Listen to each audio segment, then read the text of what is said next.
Right. Welcome back to today's session. So, just a quick recap. We start with half a day fasting. When we get comfortable, only we start doing through the day till evening. Half a day on water till lunchtime.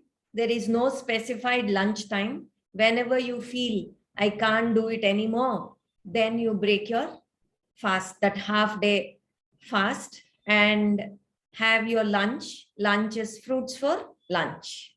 Then evening tender coconut water or a glass of fresh fruit juice mixed with 50% water, sip on it. Next, when you have dinner, it is simple cooked meal with minimum oil, minimum spices. When you get better and settled completely and comfortably, then only go to the whole day, water through the day till evening. Evening, tender coconut water or fresh fruit juice with 50% water. And night is fruits for dinner. Once a week, if you can do this, a lot of cleansing, lot of detoxification, lot of repair and healing will happen. Now, for all those people who can't tolerate, who can't do, who develop headaches, who develop nausea, who develop acidity, all of these people, please be on tender coconut water. What do I mean? You need not have a same repeated experience, and I don't have to repeat the same answer. For all of you who go through this, be on tender coconut water. What? Instead of being on water at breakfast, you will have tender coconut water, 1 or 2 or 3, how much ever you want at that point of time. Instead of breakfast, you're going to have tender coconut water in sips. Next, lunchtime, fruits for lunch. Evening, tender coconut water or fresh fruit juice with water. Then dinner is a simple cooked meal. Take the number of weeks you want till it completely settles down and you feel comfortable. Only then move on to the water half day and then move on to the whole day on water. Go slow. If you get better from last week to this week on your own, not with anybody else, that's a good progress. So listen to your body and rest most of the time to start with. After you get used to it, a little household work, light work is all perfectly fine.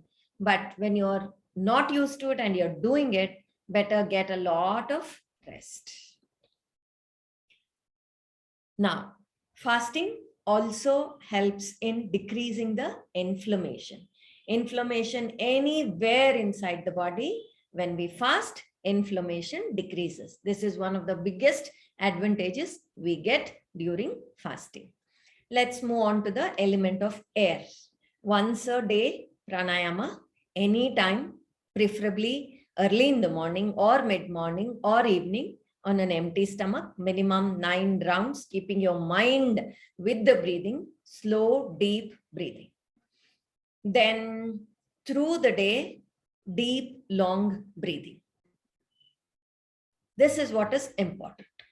Then just to give you another fact about pranayama, when you stop between this inhalation and exhalation and inhalation is a very, very good exercise, but you will not do it purposefully.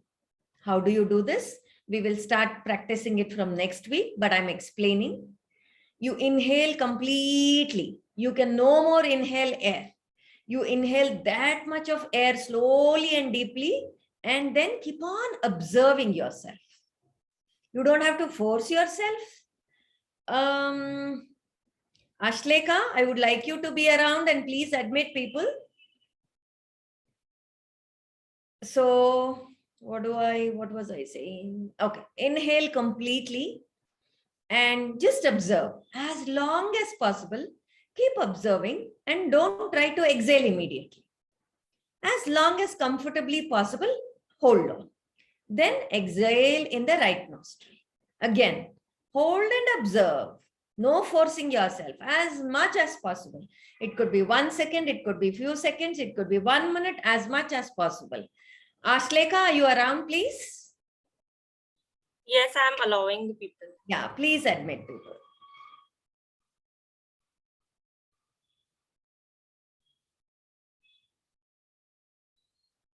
There's somebody already waiting, Ashleka.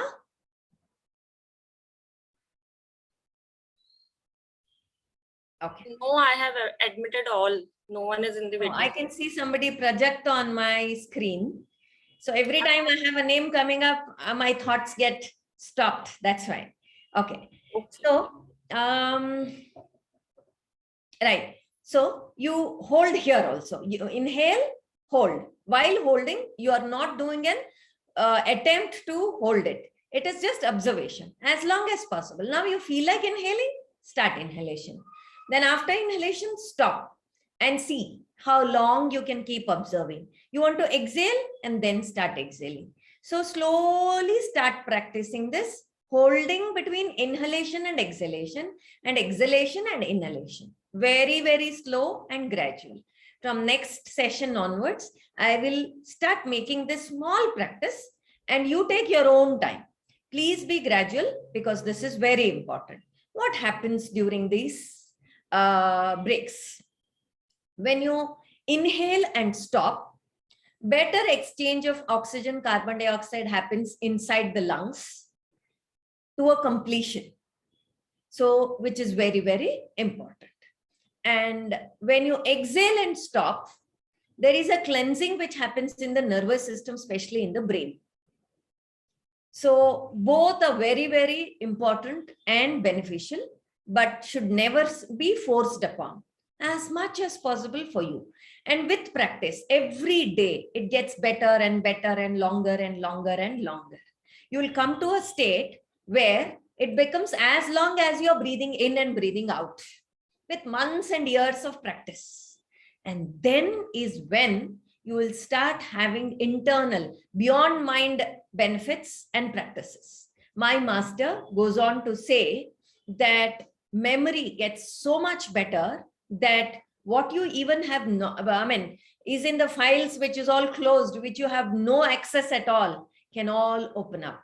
Intuition gets better. He even goes to the extent of saying what you had learned in the last janma, in the last life, can actually start giving glimpses. And you won't know where, how I remember this. So they all come into the surface. So practicing pranayama, slowly, gradually, putting your mind there and doing this in between holding is very, very important and very, very potent. But remember, you're not forcing yourself. Always inhalation, exhalation to be practiced and perfected first. After you are completely comfortable and you're doing a good job of it, then only you start practicing the holding. And even in the holding after inhalation is first practiced, and then holding after exhalation is practiced. So this is the goal. This is the way to practice. But I'll make you practice in short periods in the next coming sessions so that you get an idea of what I'm talking. But you will practice on your own in a gradual, slow manner after we finish. Coming to the fire element, we know once a day, sun bath, any time is okay. Both the sides of the body with minimum clothing and protecting your face and head with an umbrella or a thin muslin cloth is what is important. And sun gazing, always remember, when the sun is harsh, you should not do, you will damage your eyes. So only in the mild sun, rising sun, setting sun is all you will do the gazing. Gazing also very slow and gradual. Just a few seconds, as much as possible for you. You don't need any experts from outside to tell you. Listen to your body. I can't keep it open anymore. Close. Next day it will get better. So don't damage your organ systems and think somebody else told you something else. So listen to your body. Your body is the best guide. Okay. And then exposure to the sunlight, even under shade, through the day is what is important. Each one of them can add huge amount of health to you. Don't take it casually. Whatever I'm saying, I'm repeating every session so that it drills into your head and you constantly keep doing it day after day. All of these are not to be done for 1 week, 1 month, 3 weeks till you are with a Wellcure. No, this is for life if you want to be healthy. Then coming to water, drink as much as you want, depending on the thirst and the color of the urine. Just enough water, not too much, not too less. And here, observing your thoughts is what is more important. And towards that direction, let's watch a small video. All of us humans go through pain and pleasure. We seem to react to pain and pleasure with aversion and desire. And that is where we create more and more suffering and more misery. If we can be equanimous, how do we be equanimous in both these? By understanding that both pain and pleasures are all temporary phases. Everything comes and goes. If we can understand this constant change and be aware of this constant change, then a balance comes in our emotions, and this balance is going to keep us healthy without more suffering and misery added to our lives.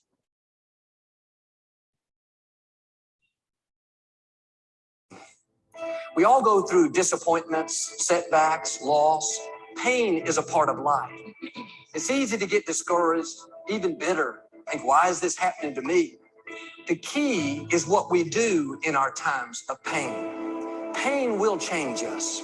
Now, how the pain changes you is up to you. You can come out bitter, or you can come out better. You can come out defeated, giving up on your dreams, or you can come out with a new passion, a new fire. That pain is not there to stop you. It's there to prepare you, to increase you, to develop you. No pain, no gain. Every painful time, even though you don't like it, it's developing something in you that can only be developed in the tough times.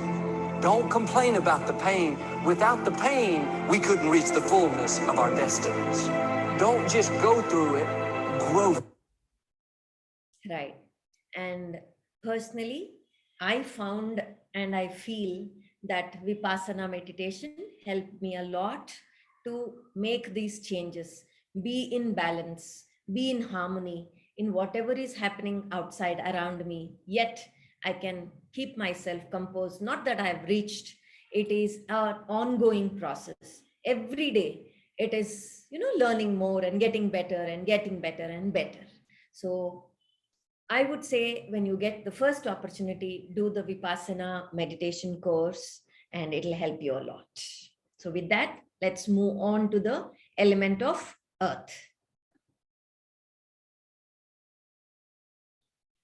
Yes.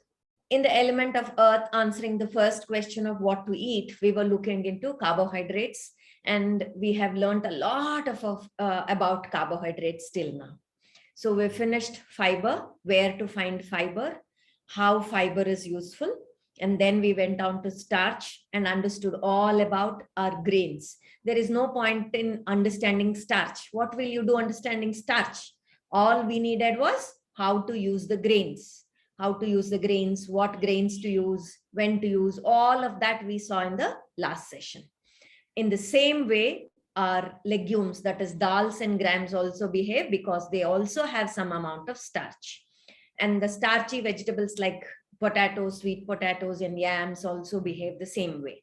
We saw all of this and came to simple carbohydrates, where we started fruits and vegetables. And in fruits and vegetables, we saw a lot of rules around how to use fruits, how to use vegetables, how to use green leafy vegetables. All the rules we learned in the last session.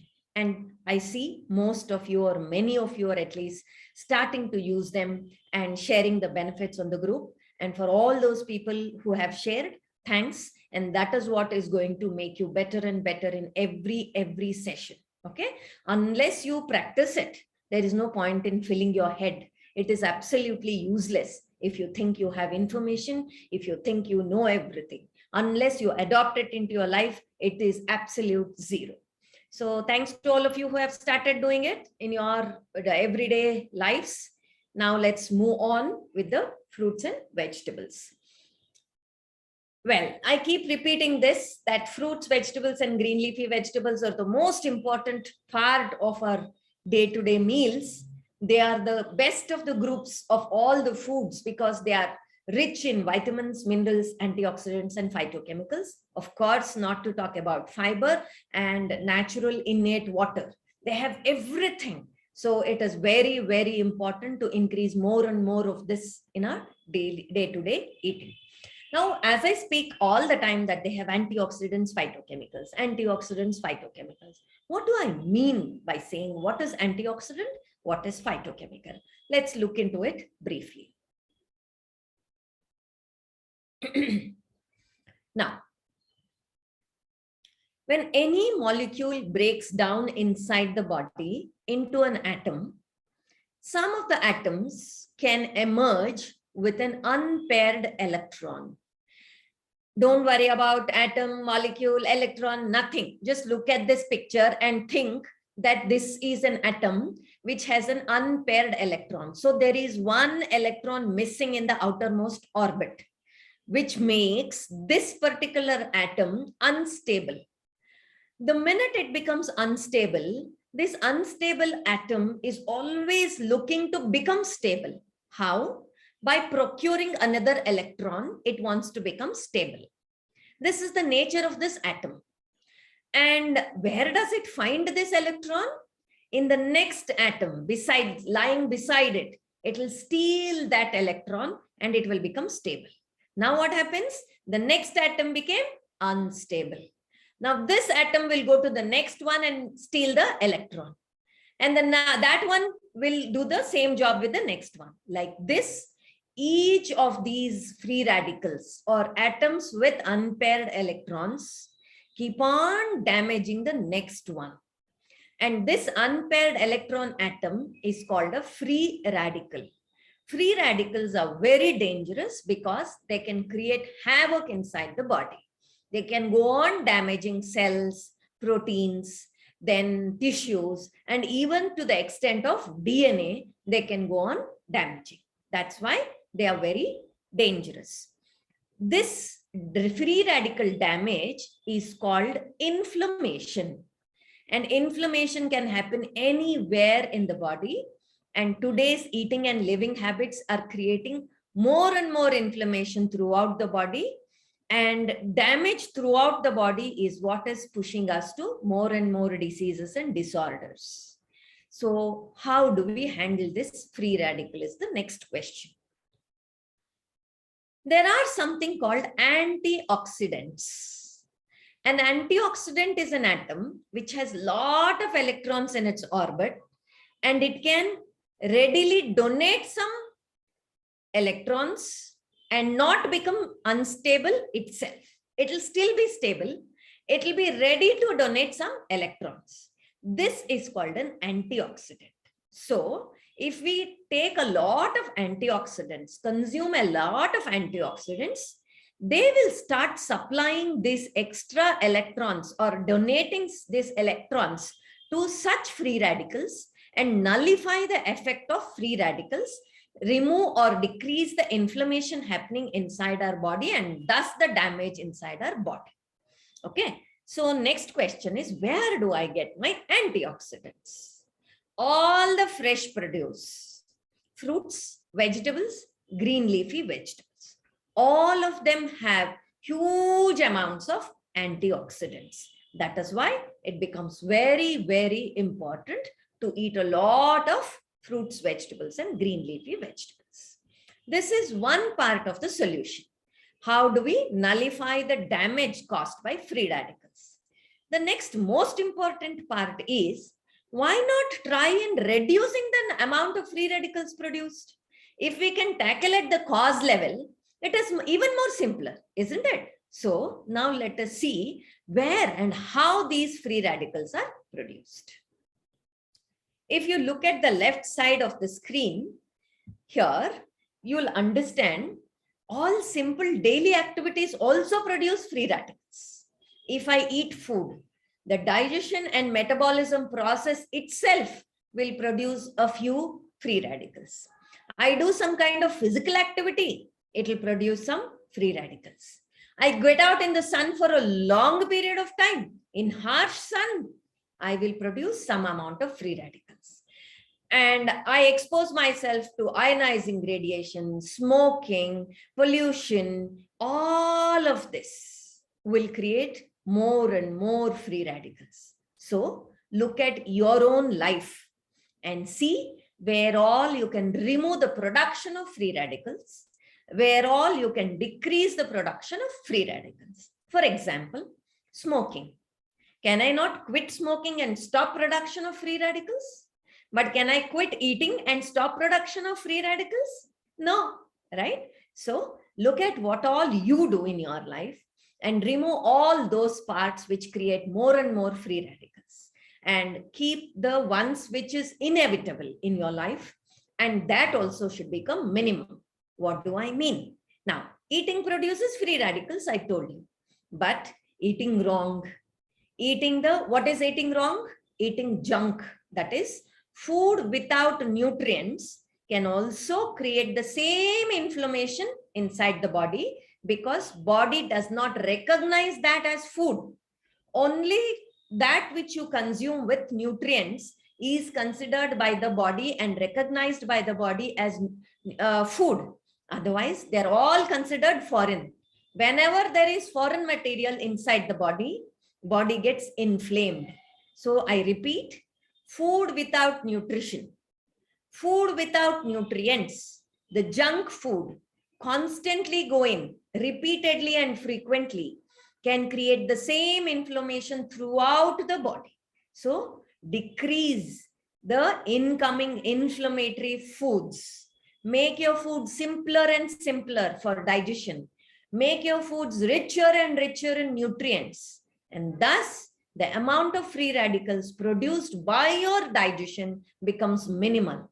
And when you eat foods rich in antioxidants, they will nullify the effect of these little free radicals produced by the metabolism, and thus you can keep yourself out of damage. Hope you understood the whole of this concept. And here I want to warn all of those people who think you can eat anything and do 1 hour of intense physical activity and burn it off. No, you can burn what went in calories, that's all. You cannot remove the damage that food has caused is one thing. Second thing, by doing the physical activity, intense physical activity, you're creating more damage to yourself, not decreasing it. So all those people who are doing intense physical activity, too much of physical activity on a daily basis, take stock of your physical activity. All that physical activity you need is movement. What kind of movement?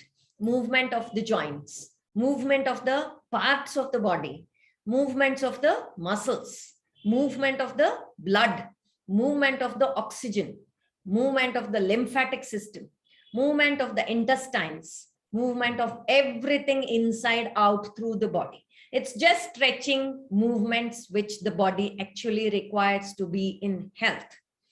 Why do you want a physical activity of intense state? Only when you eat excess and you have stored fat and weight. That is when you need intense physical activity. First thing is to not get into that state.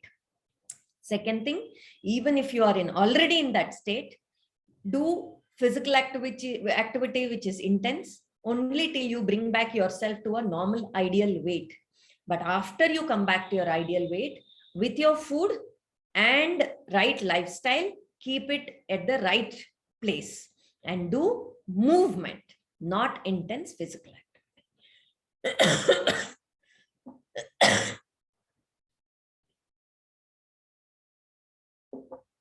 Hope you understood all about antioxidants. Now, this imbalance between the production of free radicals and the supplying of the antioxidants is called the oxidative stress. Now, let's move on to phytochemicals. Don't read the slide. Be with me. Here, what is a phytochemical? Phyto, plant, chemical, chemicals produced by the plants naturally. These are the phytochemicals. They are produced by the plants to protect themselves, to take care of themselves in the nature, in the environment, because they're in the harsh climates, harsh environment. and we can consume them and get a lot of benefits. And one of the major benefits which I want to share is this on this particular slide. Now let's go to the first point. Phytochemicals detoxify and deactivate cancer-causing agents and block the initiation process tending to DNA damage. What is cancer? Something from outside or inside the body changes the DNA material or cause damage in the DNA. And now this one cell which is damaged will start replication, will start multiplying, which we generally don't get to know. After it has multiplied to large extent where we start getting physical symptoms, only then you go get tested and you will get body work, blood work done, and then you will get to know about the tumors, cancers, or anything of that kind, right? Overgrowth or unnecessary growth. So if you eat a lot of phytochemicals, what do these phytochemicals do? They deactivate those things, the carcinogens, which can damage the DNA material, is the first thing. If for any reason this has already happened in your cell, yet consuming phytochemicals will still be beneficial. How? Go to the second point. Phytochemicals fuel cellular mechanisms to repair damaged DNA sequences, bringing the cell back to normalcy. So if it is already damaged, yet the phytochemicals will repair them and bring it back to health. And if this stage also has crossed, what happens? Number 3. Phytochemicals impede proliferation, that is multiplication or duplication of cells with DNA damage. There is already one or a few damaged cells, but these phytochemicals will stop the progression of multiplication of these damaged, unwanted, unhealthy rogue cells. Even if that has already started in some of us, phytochemicals protect the DNA against further damage. And finally, phytochemicals inhibit the spread of cancerous cells. If you're already in a stage where it has come to a very far level of cancer has been developed, at least they'll stop them from spreading into other parts of the body or blood or lymph or whatever. Okay, so this is how they protect us from carcinogens. Multiple things happen similarly, and very interesting mechanisms take place inside the body. And phytochemicals protect us in many, many ways. So in each vegetable, in each fruit, in each green leafy vegetable, a different color is represented by these different antioxidants and phytochemicals. That is why this group of foods becomes so very important, and I'm taking a lot of time to do this topic. Now, when I say you have to increase these 3 foods, fruits, vegetables, and green leafy vegetables, it does not mean just increasing all of this is going to give you all the benefits. It will, but you need to stop the damage also. You cannot go up 2 steps and fall back 2 more steps. If you go up 2 steps and fall back 2 steps, where have you reached? You've not reached anywhere. You're there at ground zero, right? So eating the fruits, vegetables, and green leafy vegetables and getting the benefits and stopping all the wrong things and staying there or going ahead is what is wiser. Not eating fruits and also eating the wrong things and nullifying the effects is not wise at all. So it is very important to stop all the wrong things. What are the wrong things? The ones which don't have nutrients and fiber. We have understood this to a large extent now. So the foods which do not have fiber and is processed have gone through some kind of processing. All the factory made foods are all the ones which are causing the damage. Now, when I say you have to eat a lot of fruits, vegetables, green leafy vegetables, what do I mean? Not this. If you think you're doing any good buying such kinds of cut fruits, vegetables, processed and packed in plastics, I'm sorry, it's not going to do any good to you. Probably you're adding carcinogens and creating more nonsense inside your body. What I mean is go to a fresh farmer's market, organic store, and buy these kinds of fresh fruits, vegetables, and green leafy vegetables. I hope I've made myself very clear with all of this. And one last, okay, let me go to the studies now. This was published in 2013 in RCTs. Diets that emphasize consumption of fruits and vegetables produce substantial improvements in several risk factors, including blood pressure, lipid levels, insulin resistance, that's diabetes, inflammatory biomarker levels, endothelial function, and weight control. Benefits do not appear reproducible with equivalent amounts of representative mineral and fiber supplements. I repeat, benefits do not appear reproducible with equivalent amounts of representative mineral and fiber supplements, nor are they dependent on dietary macronutrients, which are carbohydrates, proteins, and fats. Hope this is clear. These give us a lot of benefits, but their supplements do not give us any benefit. All those people who think I can eat whatever rubbish I want and pop a pill, you're not going to get anywhere. Remember, consumption of whole fruits rather than their juices is associated with a reduced risk of developing type 2 diabetes. Why? You have got rid of the fiber, and that is why you have spiked up the glucose and in turn the insulin, and that is why you're getting into type 2 diabetes. So it's important not to consume juice. As long as you have teeth, eat your fruits and vegetables. Don't make them into juices and soups. High sugar diets may contribute substantially to cardiometabolic disease, while naturally occurring sugars in the form of whole foods like fruits and are of no concern. Some of you might be thinking, right? Fruits also have simple sugars. Then why not? They are also the problem. No, they don't behave like the refined sugars. One is they have natural sugars in small quantities, and there are two types of sugars in fruits, glucose and fructose. Only glucose needs insulin. Fructose does not need insulin. They come with fiber, so they're digested slowly. They come with so much of beneficial vitamins, minerals, antioxidants, and phytochemicals. That is why you cannot equate sugar foods or sugars to your fruits and their products. Okay. So that is what this paper, which was published in 2014, is talking about. High sugar diets may contribute substantially to cardiometabolic disease, while naturally occurring sugars in the form of fruits are of no concern.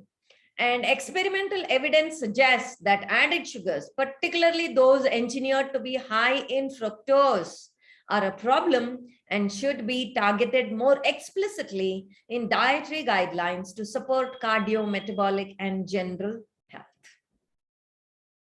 Now, this is another important aspect of fruits, vegetables, and green leafy vegetables. They're very alkaline. How does that matter to us? Our blood is alkaline. Because blood is alkaline, blood needs to be kept alkaline all the time if we want to be healthy. Eating alkaline foods is good.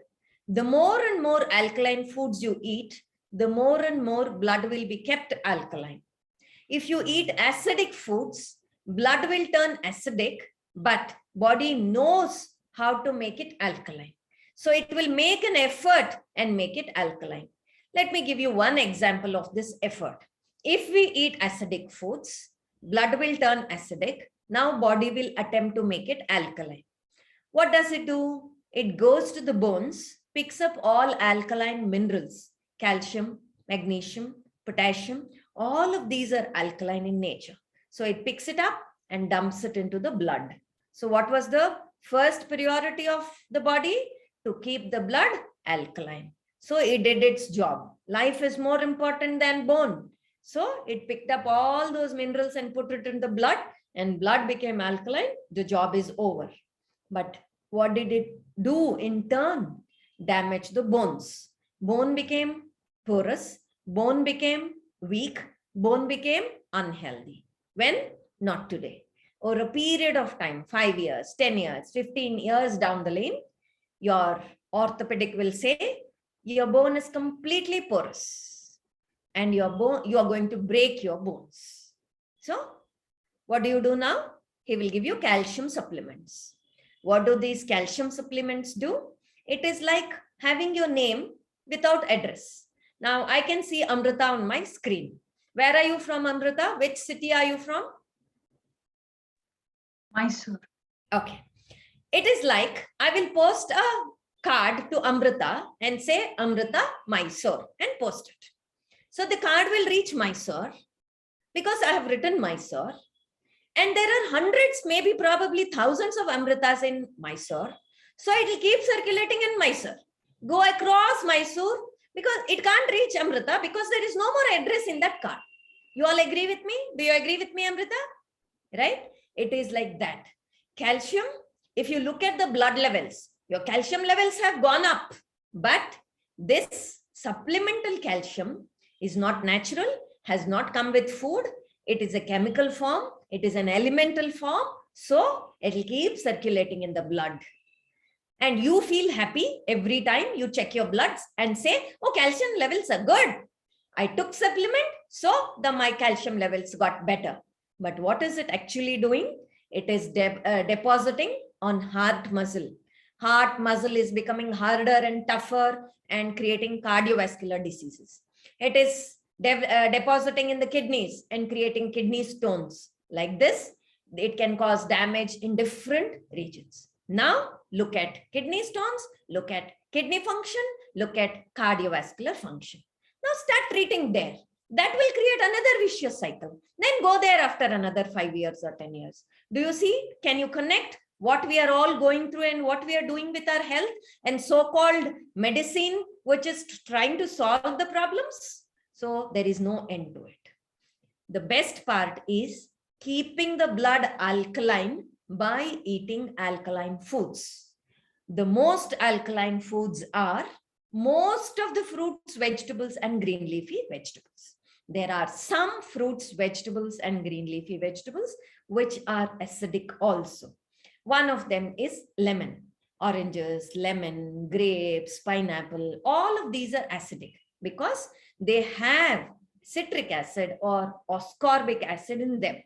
But the beauty of this human system is they don't behave as acids inside the body.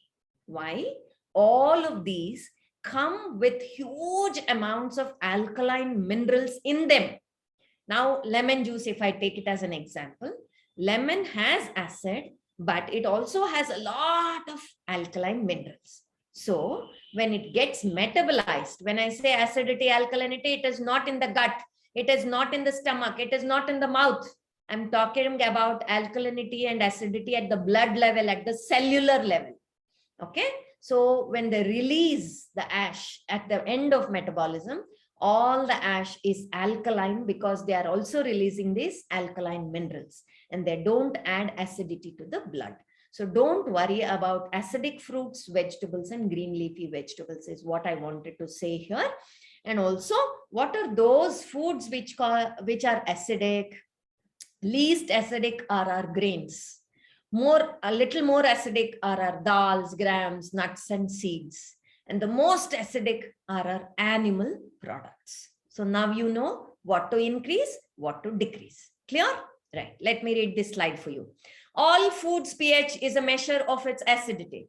The pH of lemon juice falls between 2 and 3, which means it's acidic. Lemon juice has an acidic pH before it is digested. Till digestion, it is acidic. However, once metabolized by the body, it produces alkaline byproducts because it has alkaline minerals. The potential renal acid load. How do I know that lemon juice is acidic? There is something called PRAL. There is a formula. You can go online and search for PRAL and you get it. Of a particular food is the amount of acid that is expected to reach the kidneys after the body metabolizes that food. If the food is acidic, body has many other ways to remove the acid. It removes it through the breath. It removes it through the skin. It removes it through the urine, through the feces, many ways. But what have we done in today's lifestyle? I breathe slow, very shallow and quick. So it can't throw out all the acid, which is carbon dioxide. I live in AC environments all the time. I don't even sweat. I don't have good amount of physical activity. I don't sweat. So there is no way of skin throwing it out. I have constipation. So there is no way of acid going through my feces. I don't drink enough water, or I'm not aware of how much water to drink. I don't urinate at the right time. So it is not thrown out. So in multiple ways, we are creating more and more acidity inside the body, and we are getting into trouble. So how do we get to know? If a PRIL value, when you calculate, is negative, then that food is alkaline. If the PRAL value is positive, then that food is acidic. And this is how we calculate the acidity or the alkalinity of every food. You don't have to do it. I am showing you the facts of it so that you are aware of it. We can understand this. Okay, now this was all about your fruits, vegetables, and green leafy vegetables. Now I'm moving on with the same simple sugars, but these are all man-made simple sugars. Till now, we understood simple sugars, which was God-made, nature-made. But now we are going to understand the man-made sugars, simple sugars. All that you see on your screens are the simple sugars which we have made. Why are they a problem? Because we started with the natural, healthy, wonderful material coming from the plant, but we refined them, processed them to such an extent. We have removed all the fiber, we have removed all the nutrition. And that is why they all have turned to become toxic, harmful, unhealthy. No fiber, no nutrition. This is the whole problem. Now let us look at each one of them and see why they are a problem and how we can solve them. Let's start with the sugar. Now, did we get the sugar in this form?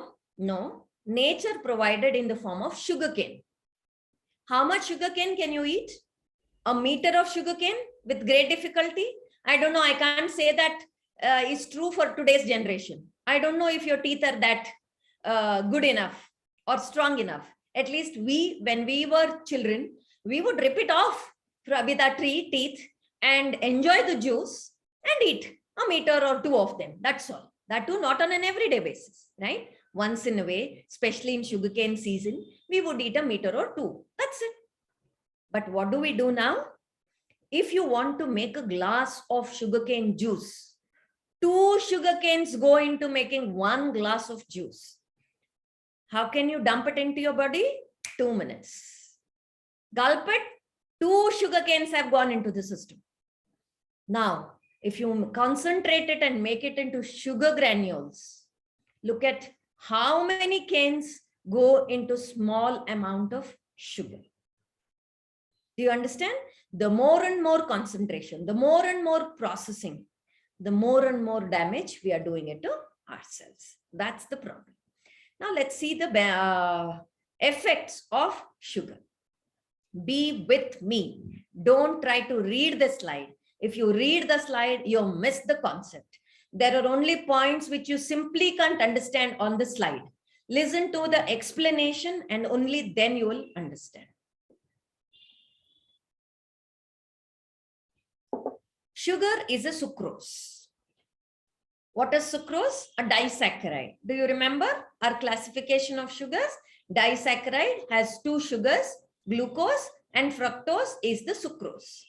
Now, a table sugar is a sucrose, which is made up of glucose and fructose. Almost 50% glucose, 50% sucrose is what? Fructose is what is present in the table sugar. Now, this table sugar, what does it do? I will go one after the other. When we eat sugar, it activates those parts of the brain which will ask for more. Now, today I eat 1 spoon of sugar or 1 cube of chocolate and I feel, wow, it was very nice. I got a lot of pleasure out of it. Tomorrow, the brain will ask, I want more of that. It was nice. And if you give the same 1 spoon of sugar or 1 cube of the chocolate, it is not satisfied. It wants more to get the same satisfaction. That is what it activates in the brain. the dopamine system, where it gives me that dopamine reward system is activated, where it becomes habit forming. It is exactly like any of your drugs, cigarettes, or alcohol. At least I would say alcohol, drugs, and smoking have a time and space for themselves, because we have some social norms. You have to smoke here, you have to drink at this time, at this place. You can't drug yourself whenever you want, wherever you want. You have legalities also around that. But for eating sugar, sadly, we treat people, we treat our loved ones with sugar. We encourage people to eat sugar, and we feel glad and happy seeing people eating sugary foods, right? What do you take when you visit somebody's house? What do you give when somebody visits you? What do you share on happy occasions? Everywhere it's sugary foods, right? So nobody stops us. Nobody has told us. Nobody has taught us. I would say, as a nutritionist, sugary foods are more dangerous than alcohol, smoking, and drugs, because we have no time and space for this. You can eat all the time through the day. Nobody will ask you. And that's why they become habit forming. Right now, like an alcoholic says, I have control. I will drink only one peg once a week. After some time, he has no control over it, and it has taken over the control. Exactly like that. Most people who come with eating disorders to me have reached that space where they thought, I have control, I'll eat once in a way, only small amount. But now have got into that habit of mind asking more. You have no control anymore. Mind is asking and craving, and you can't stop it. So before you reach there, become aware and make the required changes. Right. Next, it increases the leptin resistance. What is leptin? Leptin is a hormone which controls hunger and satiety. And when leptin is in the right balance and in the right amounts, I know when I feel full. I eat 2 dosas, I feel full and I stop. But when there is leptin resistance, I can't understand when I feel full, when I've eaten more than enough. I feel more and more hungry. I have no control. So I eat more, I end up with more fat and more weight. So there is, when you eat sugar, leptin resistance is created. And of course, it influences the neurons and makes it behave in a different way. Now, coming to the sucrose, as I said, half of it is glucose, half of it is fructose. The glucose, gets into the blood. I have explained when I explained the type 2 diabetes. And if you have eaten excess of that, you create diabetes, you create dyslipidemia, you create cardiovascular diseases, obesity, and everything related to obesity. But what happens in fructose, nobody tells us. Now let's understand what fructose does. This fructose goes to the liver because it cannot be metabolized anywhere, like the blood in the cell. It has to be, most of the fructose is metabolized in the liver. When fructose is metabolized in the liver, the lipogenesis happens. What is lipogenesis? Fat production. It creates fat, produces fat. These fat droplets get collected in the liver cells and create the fatty liver. Non-alcoholic fatty liver. Many people reach me and say, I don't know the taste of alcohol. I have never had alcohol in my life, but why do I have fatty liver? You don't have to drink alcohol to get fatty liver. You eat more and more of sugar, you will create fatty liver, because the fructose in the sugar is going to produce fats in the liver. And this fats accumulated in the liver cells and outside will create resistance to insulin, which in turn creates type 2 diabetes. So fructose in higher quantities can create type 2 diabetes also. Next, during the metabolism of this fructose, some of the byproducts are uric acid. Uric acid in huge amounts can create gout. They get uric acid is a salt which gets accumulated in all the joints and create joint pains, which is a disease called gout. And increased uric acid in turn can decrease the production of nitric oxide inside the body, without which hypertension can increase. That is, increased uric acid can lead to hypertension or increased blood pressure inside the body. Okay, did you all get the connection?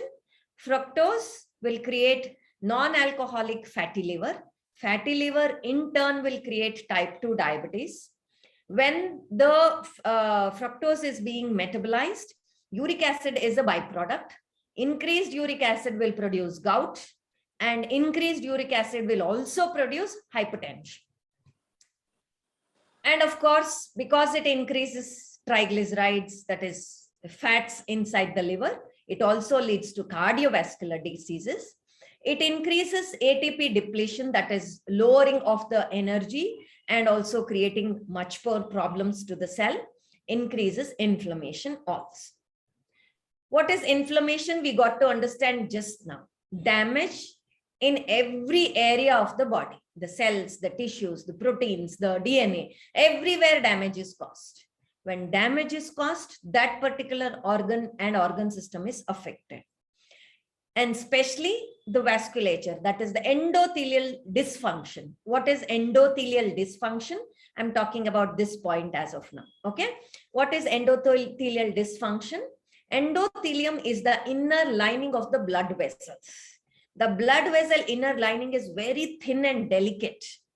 If the inflammation happens, that is damage happens here, then the integrity of the inner lining of the blood vessels is lost. And this is where the atherosclerosis process, the plaque formation process starts off at the damaged sites, and the decreased flow of blood or complete stoppage of blood flow happens over a period of time at these regions. That is why endothelial function, endothelial health is very, very important. Then what else does this fructose do? It constricts the blood vessels in the kidneys. When it constricts the blood vessels in the kidneys, the tension in these blood flow in the blood vessels increase, leading to the cells, the nephrons of the kidneys, the high, pressure in the blood in these kidney cells increase, and injury happens, leading to the kidney dysfunction over a period of time. And this oxidative stress and inflammation can also happen in almost all the fat collected cells and damage these fat cells called adipocytes. And also they reduce the production of adiponectin. What is adiponectin? Adiponectin also is a hormone produced by the fat cells or the adipose cells. In adipocytes, actually adiponectin reduces the inflammation. But here, it reduces the adiponectin itself and creates more inflammation. So all this damage is done because of the fructose present in the sugars. And the glucose, we already know how much damage it does. So even though we know so much of damage is done by the sugar, and sugar is absolute toxin, no government dares to ban sugar in the society, because this is what, does any government ban cigarettes or alcohol? No, it's a very profit-making industry. Similarly, sugar industry and the foods made of sugar are a very profitable industry. They're huge. They can eat up, gobble up governments. So they will not touch them. No government will make rules, or any health organization can dare to make the rules around sugar and stop sugar or ban sugar. Now that you have understood how toxic sugar is, how bad sugar is for health, you are responsible to make those decisions depending on what you want and what your health goals are.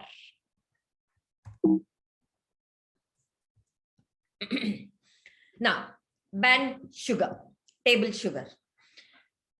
Next, let's come to jaggery. This kind of jaggery, the shiny brown packed jaggery on your supermarket shelf, is no better than your sugar. It is as bad as your sugar because it is highly processed. So what kind of jaggery should you be eating? This kind of jaggery which you see on your screen. The black colored, yuck looking jaggery is unrefined jaggery. What does that mean? They extract juice from the sugarcane, filter it, boil it, and make it into jaggery. This jaggery is completely refined. So many more processing and removal of molasses happen. That is why they look that color. The ones where molasses are not removed look dark in color, black in color, or something like this. So use jaggery wherever you want in small quantities, not frequently, but use this kind of jaggery in place of this jaggery and sugar. Did you understand? I'm not asking you to stop eating sweets. Please go ahead and eat sweets, but make sweets with the right kind of sweetener. No sugar, no refined jaggery. Use unrefined jaggery. And wherever possible, and most places, use dry fruits as the sweetening agents. What are dry fruits? Fruits which are dried. Dates, figs, plums, prunes, raisins, and all of these are dry fruits. Don't get confused with nuts and dry fruits. Dry fruits are completely different from nuts.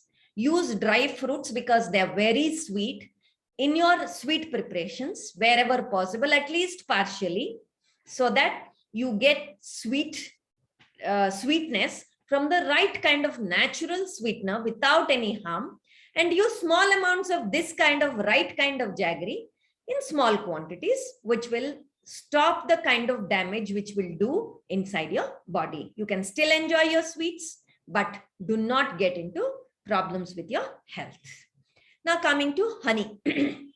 Honey is animal made, is first thing. Second thing is, it is no better than the sugar because it is also sucrose, a combination of glucose and fructose. So it is similar and it is much more refined.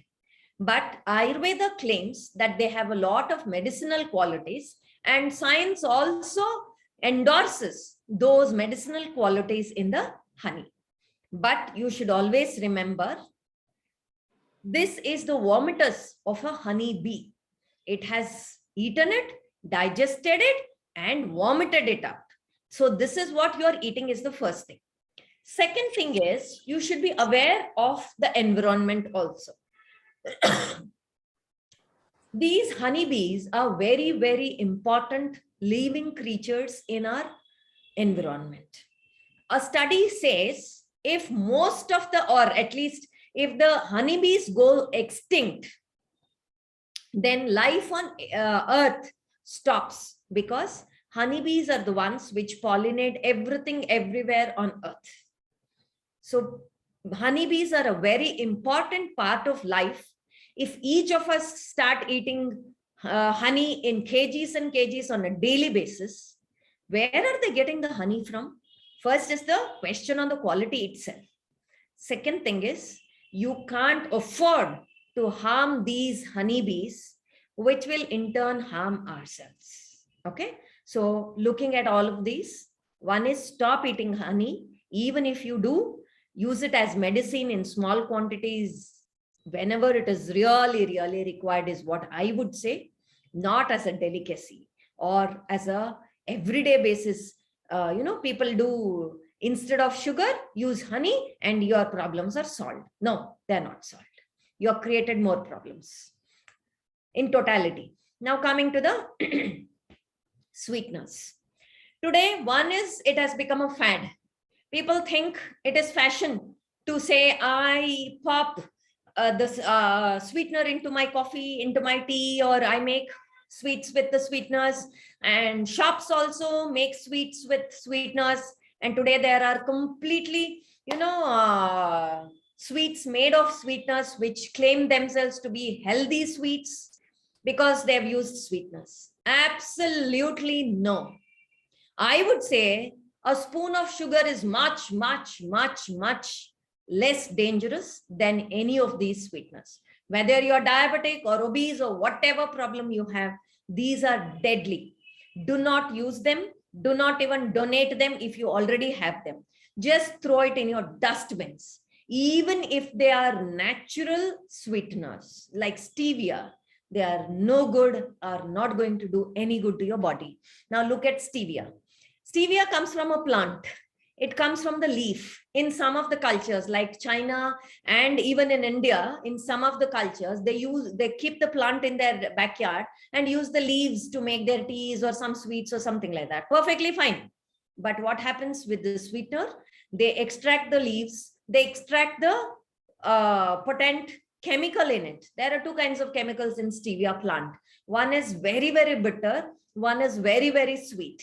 The one which is bitter has very, very beneficial effects. The one which is sweet does not have any. But in stevia, they extract the sweet one and process it in 42 steps. Look at that. 42 steps of processing happens before you get your stevia supplements. So they are of no good. They are only harming your body. Do not use them at any cost. So with that, let me move on to some of the studies on sugar and go ahead. Ingestion of sugars, including fructose, in their naturally occurring biological contexts as whole fruits is not harmful and is likely beneficial. We have discussed all the benefits. A 1999 study indicates stevia decreases the fertility of male animal subjects. This was an animal study. The amount of stevia is not specified, but it was administered for 60 days. Some side effects reported in human beings are headache, cough, bloating, acid reflux, and diarrhea. Now, coming to the jaggery, this kind of unrefined jaggery is much, much better because this paper, which was published in 2018, is saying, and also the one which was published in 78 and 85, I've put all of them together. Let me read it for you. Jaggery is rich in minerals, as it contains 9 mg% calcium, 4 mg% phosphorus, 12 mg% iron. Jaggery, which is far more complex than sugar. What happens in sugar? It is glucose, fructose, simple sugars attached together in small chains. But in this kind of unrefined jaggery, they're longer chains. So it takes much more effort to break them. As it is made up of longer chains of sucrose with traces of mineral salts, iron, and some amount of fiber also, is digested slowly than sugar and releases energy slowly and not instantaneously. So that is the advantage you get with this kind of jaggery. Of course, in whatever you add, that dish, the color of the dish changes a bit, but you have to, kind of manage with the color if you want health. This is one film I would recommend all of you to watch with your families and understand the ill effects of sugar so that you can, kind of get better understanding of what I have shared all this time in the form of a movie. You will understand better. Now, moving on. We are always told that complex carbohydrates are healthy, are good, and simple carbohydrates are unhealthy. Correct? Yes or no? I can see Anchal and Amrita. Are you, can you hear me? Yes, do you agree with me? Carbohydrates are good? Yes, ma'am. Complex carbohydrates are good and simple carbohydrates Yes. are bad, isn't it? Let's examine that. What is a complex carbohydrate? Generally, all grains are considered complex carbohydrate. All fruits are considered simple carbohydrate because all grains have large chains of polysaccharides, starch, and fruits have glucose, fructose, simple sugar. Technically correct. Do you agree? Yeah? Yes, Now, ma'am. Yes, ma'am. let's see. Now, bread. What is bread made up of? Wheat. What is wheat? A complex carbohydrate. Polysaccharide, wheat. It is made up of wheat. Now, what happens to blood sugars inside the system? It increases blood sugars to a large extent very quickly. Let's take a simple sugar, fruits. It increases blood sugars little and very slowly. So the statement you generally get to hear is very wrong.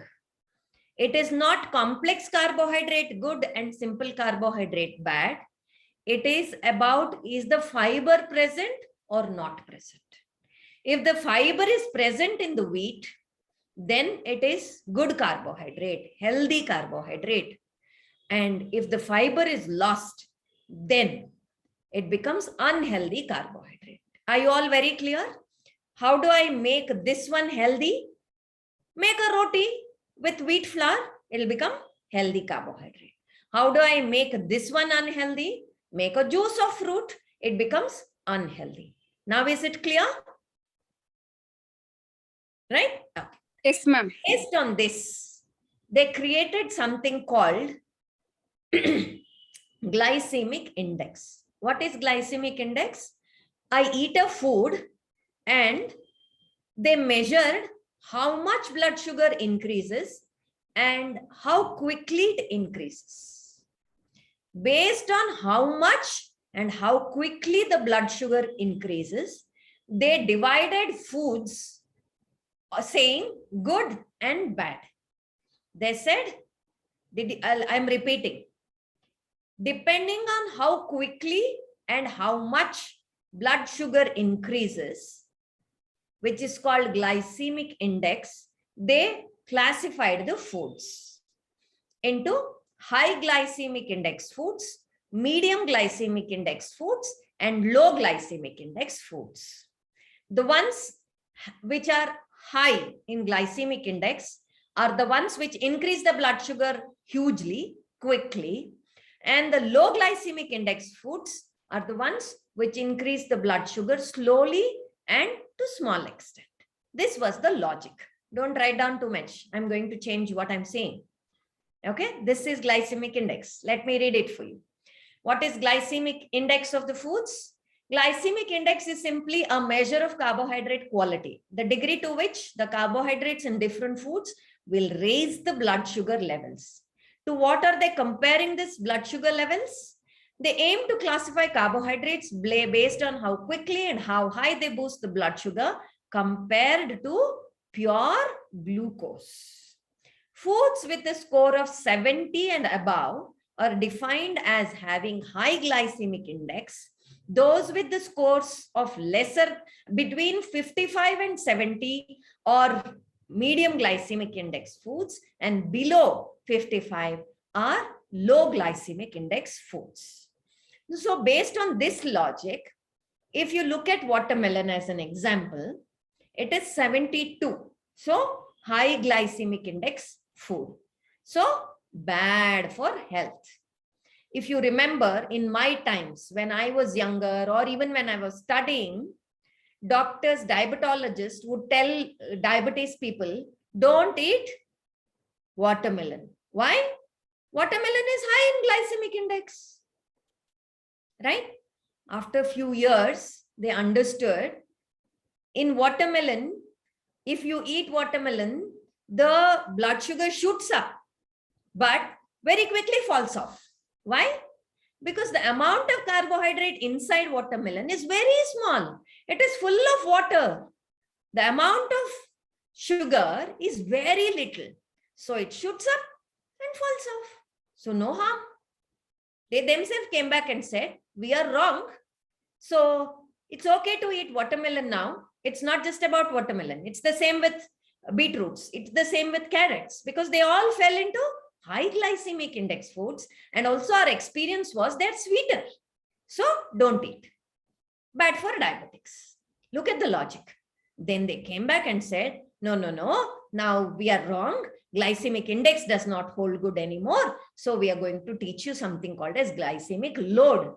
Now, when we calculate the glycemic load, it changes. This is the, formula for glycemic load. I don't want you to learn any of this. I'm just giving it to you for the information. So what happens with glycemic load? The watermelon, which had 72 glycemic index, became 8 now with glycemic load. So now watermelon was allowed to be eaten. Look at the stupidity, isn't it? So what I mean is, don't worry about these scientific reasoning. They'll come back tomorrow and tell you this was wrong. I'll tell you something else. What we need to depend on is only one thing, one mantra: fiber. If there is natural fiber present in that food, good, eat. If there is no natural fiber present in the food, the food has been processed, whether it is in your kitchen or in your factory, doesn't matter. If it has been refined, if it has been processed, don't eat. This is all the rule you need to follow. Let me give you some examples. Instead of eating plain polished rice with plain dal and pickle, what are you doing? No fiber, no nutrition. Naturally, you will become diabetic and all the diseases will come along. But what are we going to do? Make each one of them fiber rich. How? Make polished rice into unpolished rice. Add green leafy vegetables and vegetables into your dal, or make a sambar if you're a South Indian. And with your pickle, add a salad, add a vegetable dish. Make a vegetable sambar, make a vegetable curry, make a dry vegetable, make a wet vegetable, make vegetable goju, make vegetable sabzi, palya, whatever you want.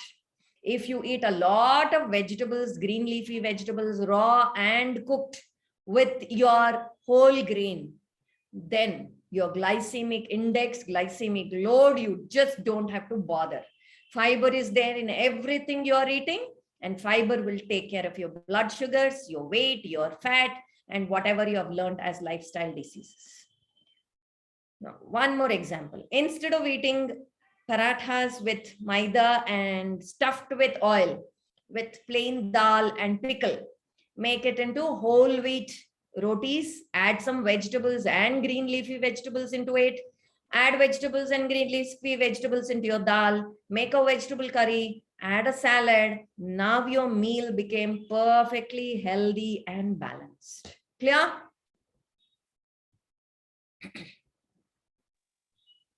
Yes, ma'am. Yeah, I don't know why this slide is coming up. It's not for us, it's for foreigners. Okay. So what are we going to do?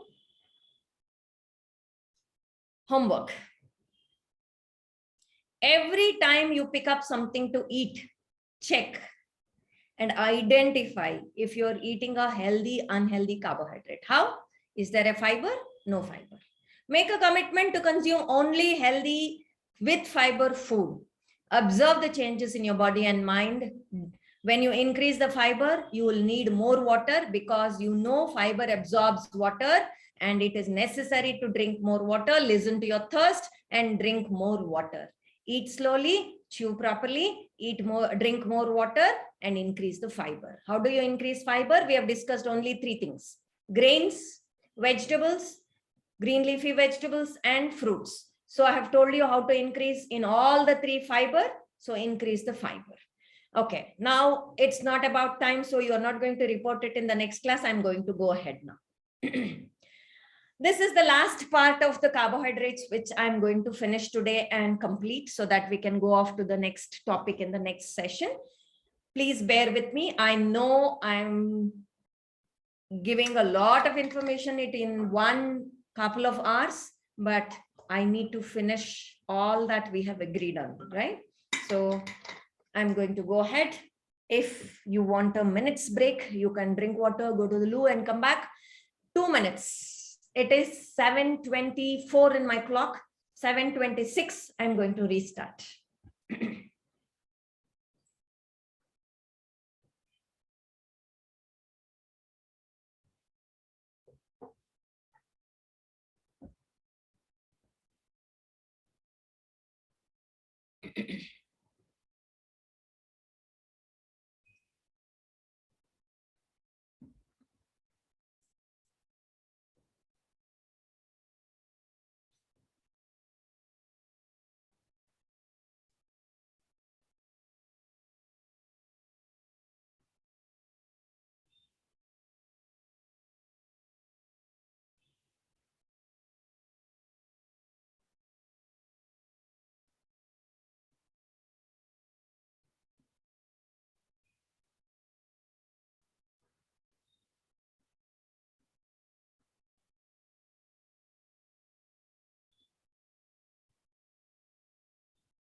Well, let's get back.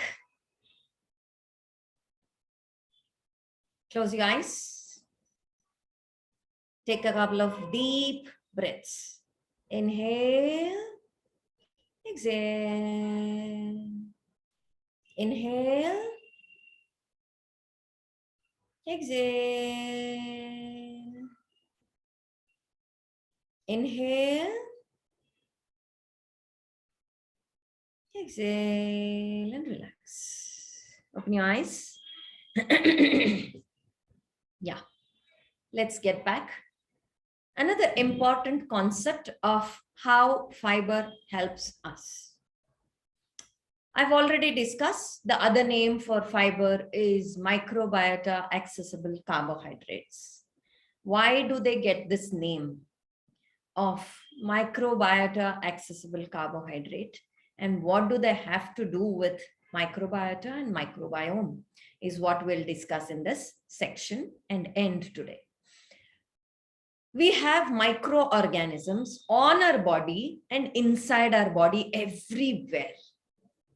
When I say microorganisms, they can be anything: bacteria, virus, fungus, parasites, all kinds of microorganisms can be there on our skin and inside our body. All of these together, all the organisms together is called microbiota. I repeat, all kinds of microorganisms in and on our body together is called a microbiota. Now, in this microbiota, if we also consider the genome and the metabolites of these organisms, what they do inside the body, they create byproducts, they create poop, they do a lot of things inside, right? If you consider all of them, what they create also along with them, this is called a microbiome. Hope you're very clear with this. All the organisms put together is microbiota, and the organisms along with their genome and the metabolites together is called a microbiome. Okay. Now, this microbiome inside the human system is very, very important. Most of it is present in the gut, and especially in the large intestine. And that is why gut becomes a very important part of our body. And today research is talking that gut is the second brain of the body. Why? Gut is wired to the brain. Gut is wired to the metabolic system. Gut is wired to the glandular system. Gut is wired to the metabolic system. Gut is wired to the immune system. Gut is wired everywhere. And what these microorganisms do in our gut make a huge difference. They are the ones which are giving information. They are the ones which are communicating with the brain. They are the ones which have complete hold on to prevent diseases and protect us from diseases. And that's why they play an important role inside our body. Now, there are two kinds of these organisms. One which is beneficial to us, called the beneficial microorganisms, and the one which are harmful to us, which are called pathogens. Beneficial and pathogens. In a healthy gut, in a person who is healthy, the beneficial bacteria should be in huge numbers and variety. Both diversity and numbers should be huge, and very small numbers of pathogens. Both will be there. You can be the healthiest, and yet pathogens will be present, and they should be present, because all that which we don't want, what is toxic for us, is food for them, and they clear it off and keep us healthy. So small numbers of pathogens are necessary inside our body, but the benefits we get is from the beneficial bacteria, and they have to be in huge numbers. For any reason, if they become ulta, if beneficial bacteria come down and pathogens increase, then is the time we get into trouble. More and more diseases occur. And this condition of imbalance between the beneficial bacteria and the pathogens is called dysbiosis. I repeat, imbalance between the beneficial and the harmful bacteria or the microorganisms is called dysbiosis. Clear? Amrita, Anchal, I can see two of you. Great. I'm just reading the same thing now. Microbiome refers to the collective genomes of the microorganisms in an environment, now the human body. We have 100 trillion bacteria in each of our guts. They are more than our human cells. There are 100 times more genes than the human gene codes in our body. Not only bacteria, but fungi, parasites, viruses, all of these together make the microbiota. In a healthy person, these bugs coexist peacefully. They don't harm at all. Largest numbers of these are found in the small and the large intestine, and more in the large intestine. They consist of microbes that are both helpful and potentially harmful. Most are symbiotic, and some in small numbers are pathogenic. In a healthy body, the pathogenic and the symbiotic microbiota coexist without problems.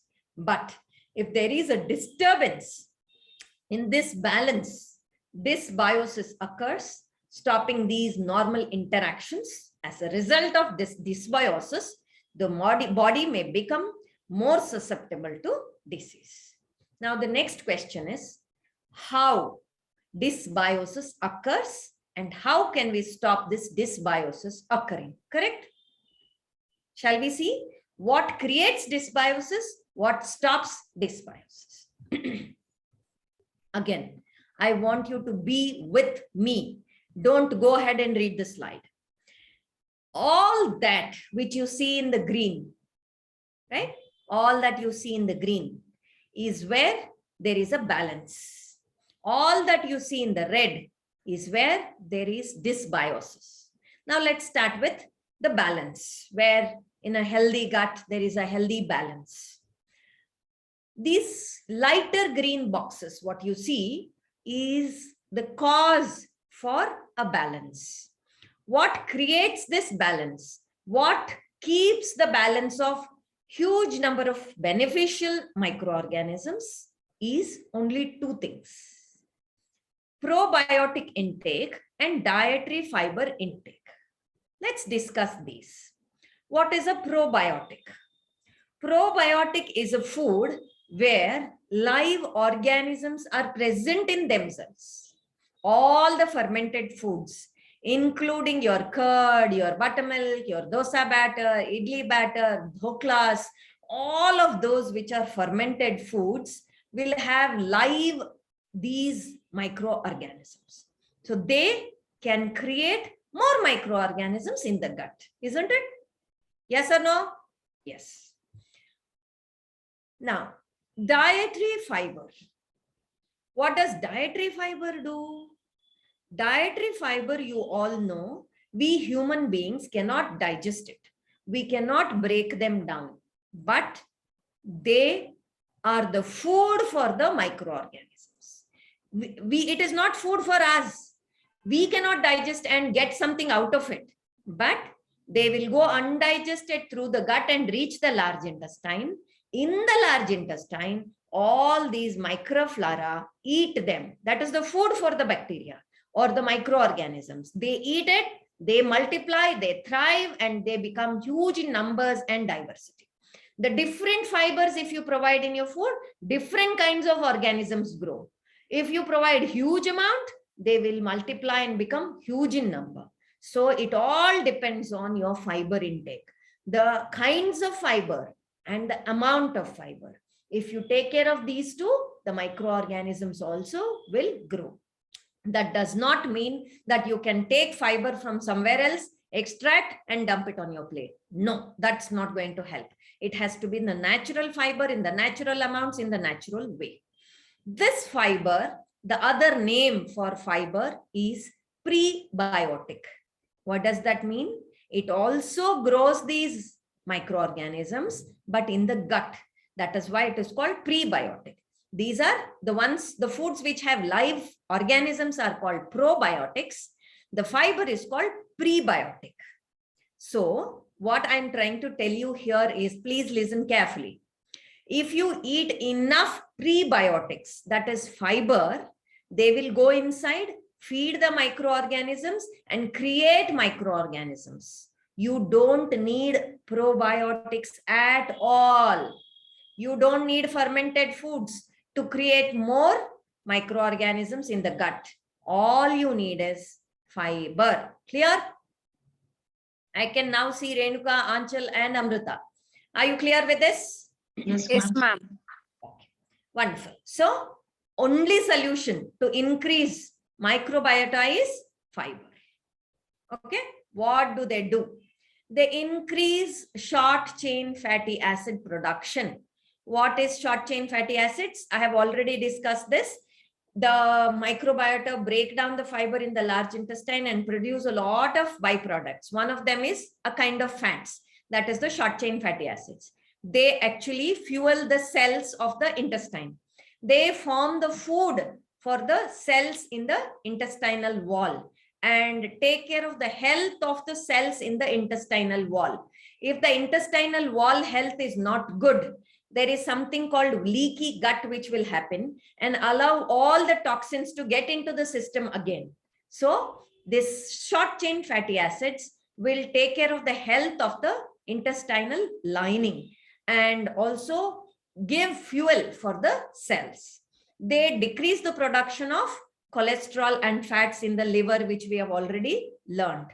They produce laxative effect for the stool to move on in the large intestine, which we have learned. And they also have many, many benefits actually, which I will not go into detail. Now, they also produce something called, I think it is, I forget the chemical name of IPA, indoxyl phosphate, something like that. Right. I don't think I remember the right name. Forget about the IPA. I'll put it in the group. Propionic acid. Sorry, come again. It's here on the left-hand side. It's there on where? Second one. Oh, it's there. Correct. In indole propionic acid. This indole propionic acid is anti-inflammatory. Right? They behave like antioxidants and remove the inflammation inside the body. That's why they become very important. and they decrease the toxins which actually damage the kidney, which is called indoxyl sulfate. They improve the lipid metabolism. That is, they decrease the production of cholesterol in the liver. We learned it, right? So they balance the lipids in the blood. They decrease the gut inflammation. They increase insulin sensitivity. That is, they allow insulin and glucose to come into the cell, open the cell wall, which we discussed in the type 2 diabetes, and allow insulin and glucose to come into the cell and get into, to become into energy. They also reduce the risk of some infections. So much more they do, but this is the picture I have picked up from this particular paper, which was published in 2018. So I am restricting myself to this particular diagram. Now let us look at what actually increases the pathogens and creates dysbiosis. First is the altered pH. What is altered pH? If you increase acidity in the large intestine, then pathogens will increase. How do you increase acidity in the large intestine? Animal foods. Huge amounts of protein-rich foods. All of this will increase the acidity in the large intestine. And the next point is excessive protein consumption increases pathogens. All those people who have been told time and again from the right meaning people, eat more proteins, eat more proteins. Remember what you're doing if you eat more proteins. People who eat sugar, especially the high fructose corn sugar, that is all the factory made junk food, it will increase pathogens. Saturated fatty acid, what does that mean? Where do you find saturated fatty acid? In animal foods. If you eat more animal foods, pathogens will increase. People who are on proton pump inhibitors, people who have cardiovascular risk or cardiovascular problems, then they are put on this particular medicine called proton pump inhibitors. They can increase more pathogens inside their gut.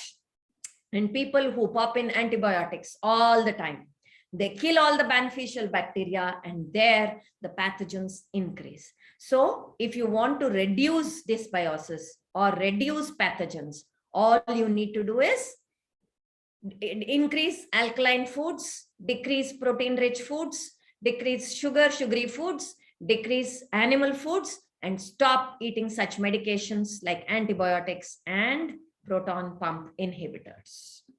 Now, if dysbiosis occurs, what do? They decrease the production of short chain fatty acids, which means to say all the benefits we get from these fats are destroyed.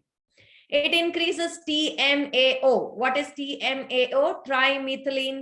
Trimethylamine oxide. This is a toxin to both kidneys and the heart. Then it increases the LPS. What is LPS? Lipopolysaccharide.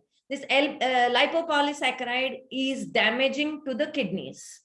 It increases the, of course, both of these increase the cardiovascular disease risk. It increases the gut inflammation. It increases insulin resistance, and it also declines cognitive abilities and increases the risk of diarrhea. Look at all of this. Whatever the beneficial organisms do, it does exactly ulta of that, right? So it's important to keep high numbers and diversity of beneficial bacteria is what we understand. Look at this. This is an interesting thing.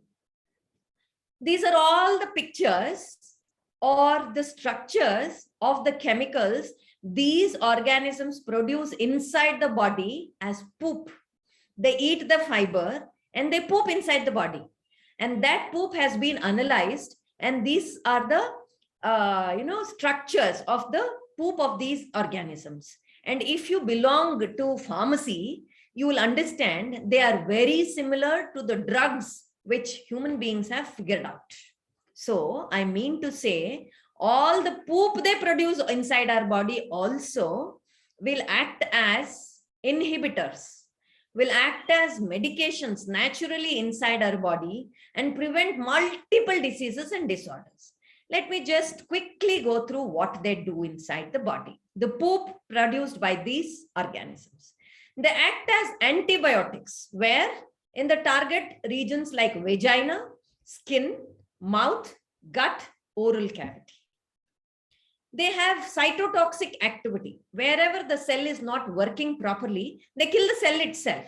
Where? In the gut, oral cavity, skin. They have immunomodulatory effect. If there is an imbalance in immune system, they correct them. Where? Airways, oral, gut. Then they also can change or influence metabolic activity in the gut at different sites. They behave as antimicrobial agents in the gut. They act as neurotransmitters at different sites, especially in the gut, and send signals to the brains. And act as cytophores, that is, they are small, high affinity iron chelating compounds serving in transport of iron across the membranes in the skin and the blood. So they have so many huge benefits. The poop of these organisms give us so many benefits. Now I want to tell you a little more detail of what it does in the large intestine. See the intestinal cells. See, it is a tube. The intestinal cells are there. And above that, there is a mucous membrane which protects the cells. This is the mucous membrane. If there is a dysbiosis, the green is represented by the beneficial bacteria and the red is represented by the pathogens. This is a healthy gut. Everything is in balance. There is a beautiful protective mucus layer. But if there is dysbiosis, now pathogens increase and beneficial bacteria decrease. Now these pathogens start eating up the mucus layer itself and also damage the cells. Now, whatever is in the large intestine, toxins, carcinogens, unwanted matter, everything which is harmful for the body, which was supposed to get out of the body, can also enter into the body. And that is where more problem is created. We'll discuss a little more under the proteins also. This is what you need to understand, that if dysbiosis occurs, lot of problems, including right from small problems, indigestion to sepsis and immuno disorders, everything, autoimmune disorders can happen with just dysbiosis. Now, we have understood everything about fiber, how important fiber is. Now, the most important $1 million question, which all of you have been asking me time and again, how much fiber to eat, how much fiber to eat? Let's answer that question. You know why I did not answer the question then? I had to teach you everything to answer this question. I can't come to how much to eat, right? So you also remember on my first slide, I had told you how much of RDA suggests. The recommended dietary allowance for fiber is 30 grams per day for an adult. But let us look at the actual requirement of fiber. We as human beings have been on earth from 200,000 years, of which 190,000 years, we've all been hunters and gatherers, where we ate everything raw, whether it was plants or animals, everything. We picked it up and ate it wild. No fire, no agriculture. But in the last 10,000 years is when we figured out agriculture. And then all this while, 190,000 years, how much fiber did we get? 100 to 150 grams of fiber we got on a daily basis. But the minute we started agriculture, we started getting around 30-35 grams of fiber per day. And now in the last 100-150 years, after starting processing of the foods, factory made foods, refining foods and sanitizing our homes, especially after COVID, forget it. We have sanitized every part of our house and bodies where no microorganism can exist. And we have killed them all. Now we are getting something like 15 grams of fiber per day. How can we be healthy with 15 grams of fiber? Can you understand where we have reached? So it is very important to get back to this 100 to 150 grams of fiber per day. And that is what I'm aiming at, right?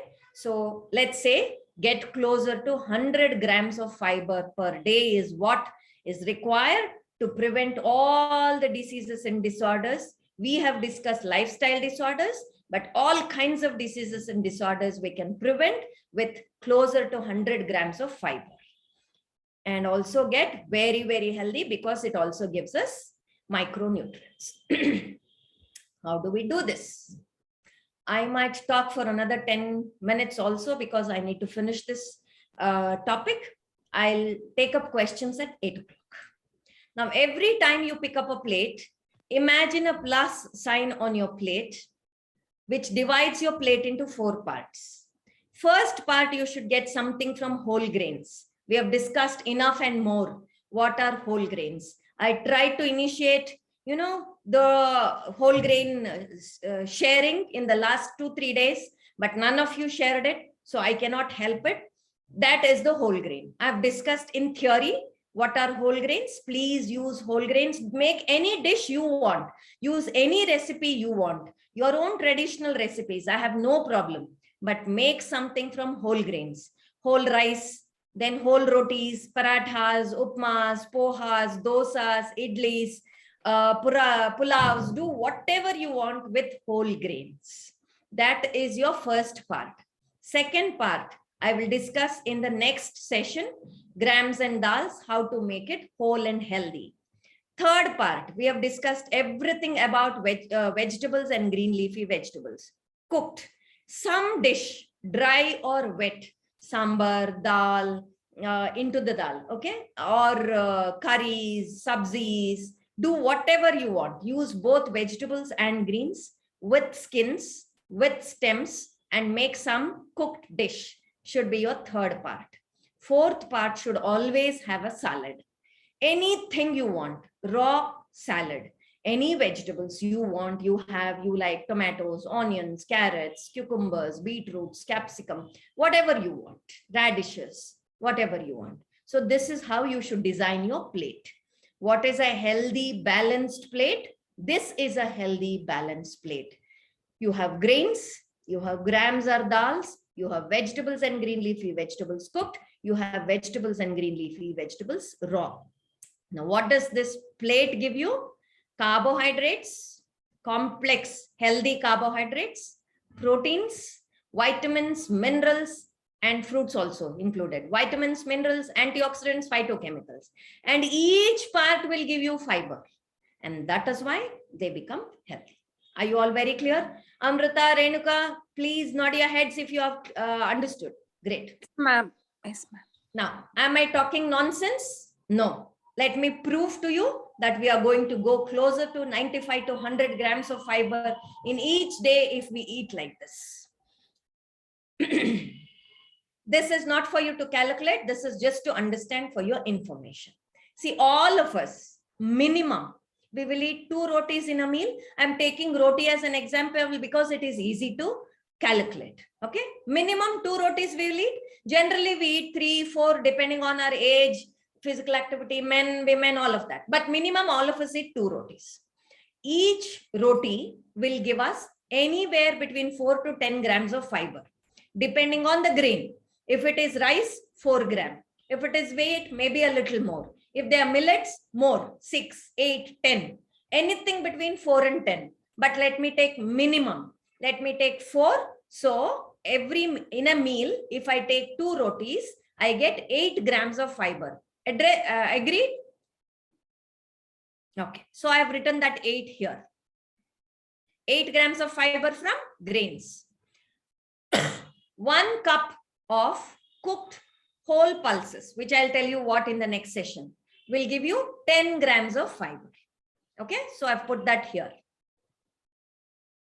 If you include green leafy vegetables, 1 serving, that is 100 grams, will give you 5 grams of fiber. Let's say in a day, I included 100 grams. Each meal will give me 2 grams. So I've included here 2 grams. And then you have to have 500 grams of vegetables in a day, divided between breakfast, lunch, and dinner. 500 grams, both root vegetables and other vegetables. All of them together will give you 15 grams of fiber. That is 5 grams in a meal. So 8 plus 10 plus 2 plus 5 is what you get in each meal, which is 25 grams in a meal. Breakfast 25 grams, lunch 25 grams, dinner 25 grams if you eat the way I have taught you till now. So you get 75 grams of fiber from 3 meals.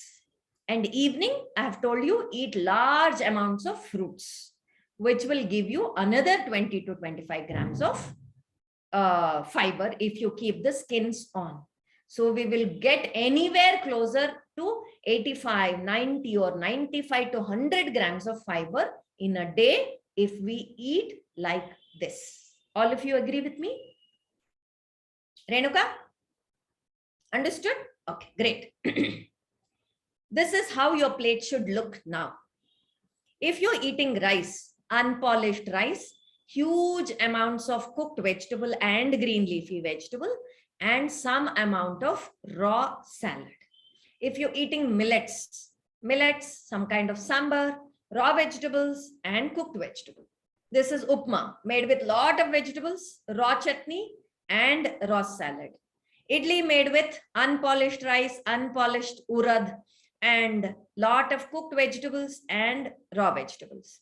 Dosa made with unpolished rice and whole urad, then lot of vegetables and raw vegetables. Ragi ball. So whatever you make doesn't matter. You make whatever you want. Eat this way. Your plate should be divided into 4 and you should get all kinds of, all the 4 parts. Now, you don't have to make 4 different parts like you see on the plate. You can make one single dish. If you're a South Indian, you will understand bisi bele bath. Are you all familiar with bisi bele bath? What goes into bisi bele bath? Rice, unrefined rice, dal, vegetables, green leafy vegetables, all of it can go into one single preparation, one single dish, and eat it with a salad. Over. Similarly, you can eat parathas. Stuff all vegetables, green leafy vegetable into your paratha, make a vegetable dish and eat it with a salad. Like this, you can make whatever you want and play around, but I want all the 4 parts in your plate in every meal. That is when it becomes healthy. Is it different for different people, male, female, young, old, adult? It is the same 4 parts. If you put all the 4 parts, your youngsters, your adolescent children will eat 3 times more. They'll get all more. Your older adults will eat less, so they will get what they require. Right? Don't worry about different age groups, different physiological stages. It is all the same. If you balance it this way, all of them will get all the nutrients required because they change the quantity. Depending on their age, physical activity, they'll increase eating or decrease eating. Depending on increasing, they'll increase other nutrients also, not to worry at all. Clear? Renuka, Amrita and Prajakta is what I see on my screens now. All of you have understood? Yes, Just one ma'am. doubt. One moment. Don't come to the questions. Let me finish. This is the kind of steamers I would advise. Go to any steel shop. You will get 1 level, 2 level, 3 levels of steamers. Buy this kind of steamer. This lower vessel is very thick bottom. So you add water here and then cut your vegetables. Wash them properly. Do not peel them. Cut them the way you want. Put vegetables here. You start off the stove. You put on the flame and start boiling the water. Now put this vessel, start chopping the vegetables, the harder ones first and put them. Next, the softer ones, then keep on adding on top, on top, on top. Then when you get all the vegetables, then you put the other vessel. And by now your vegetables are already half cooked, right? And now clean the greens, wash the greens, chop the greens. Now they're almost cooked. Now add your greens in this vessel and close it. Last few minutes. And your vegetables and green leafy vegetables get cooked. Now let me answer one of the questions one of you asked me. do we have to eat single vegetable?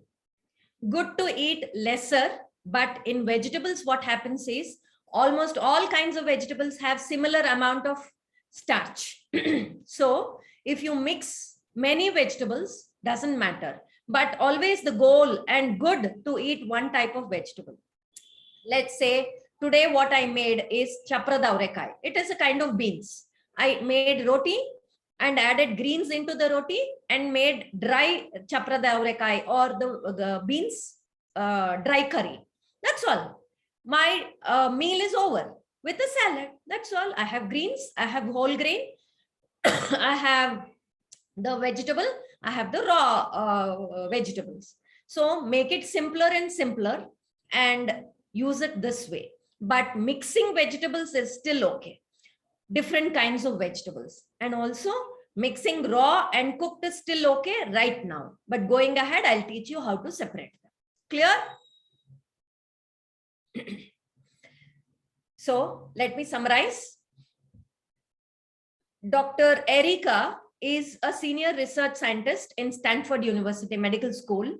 And I take all my learnings from most of her studies and her work.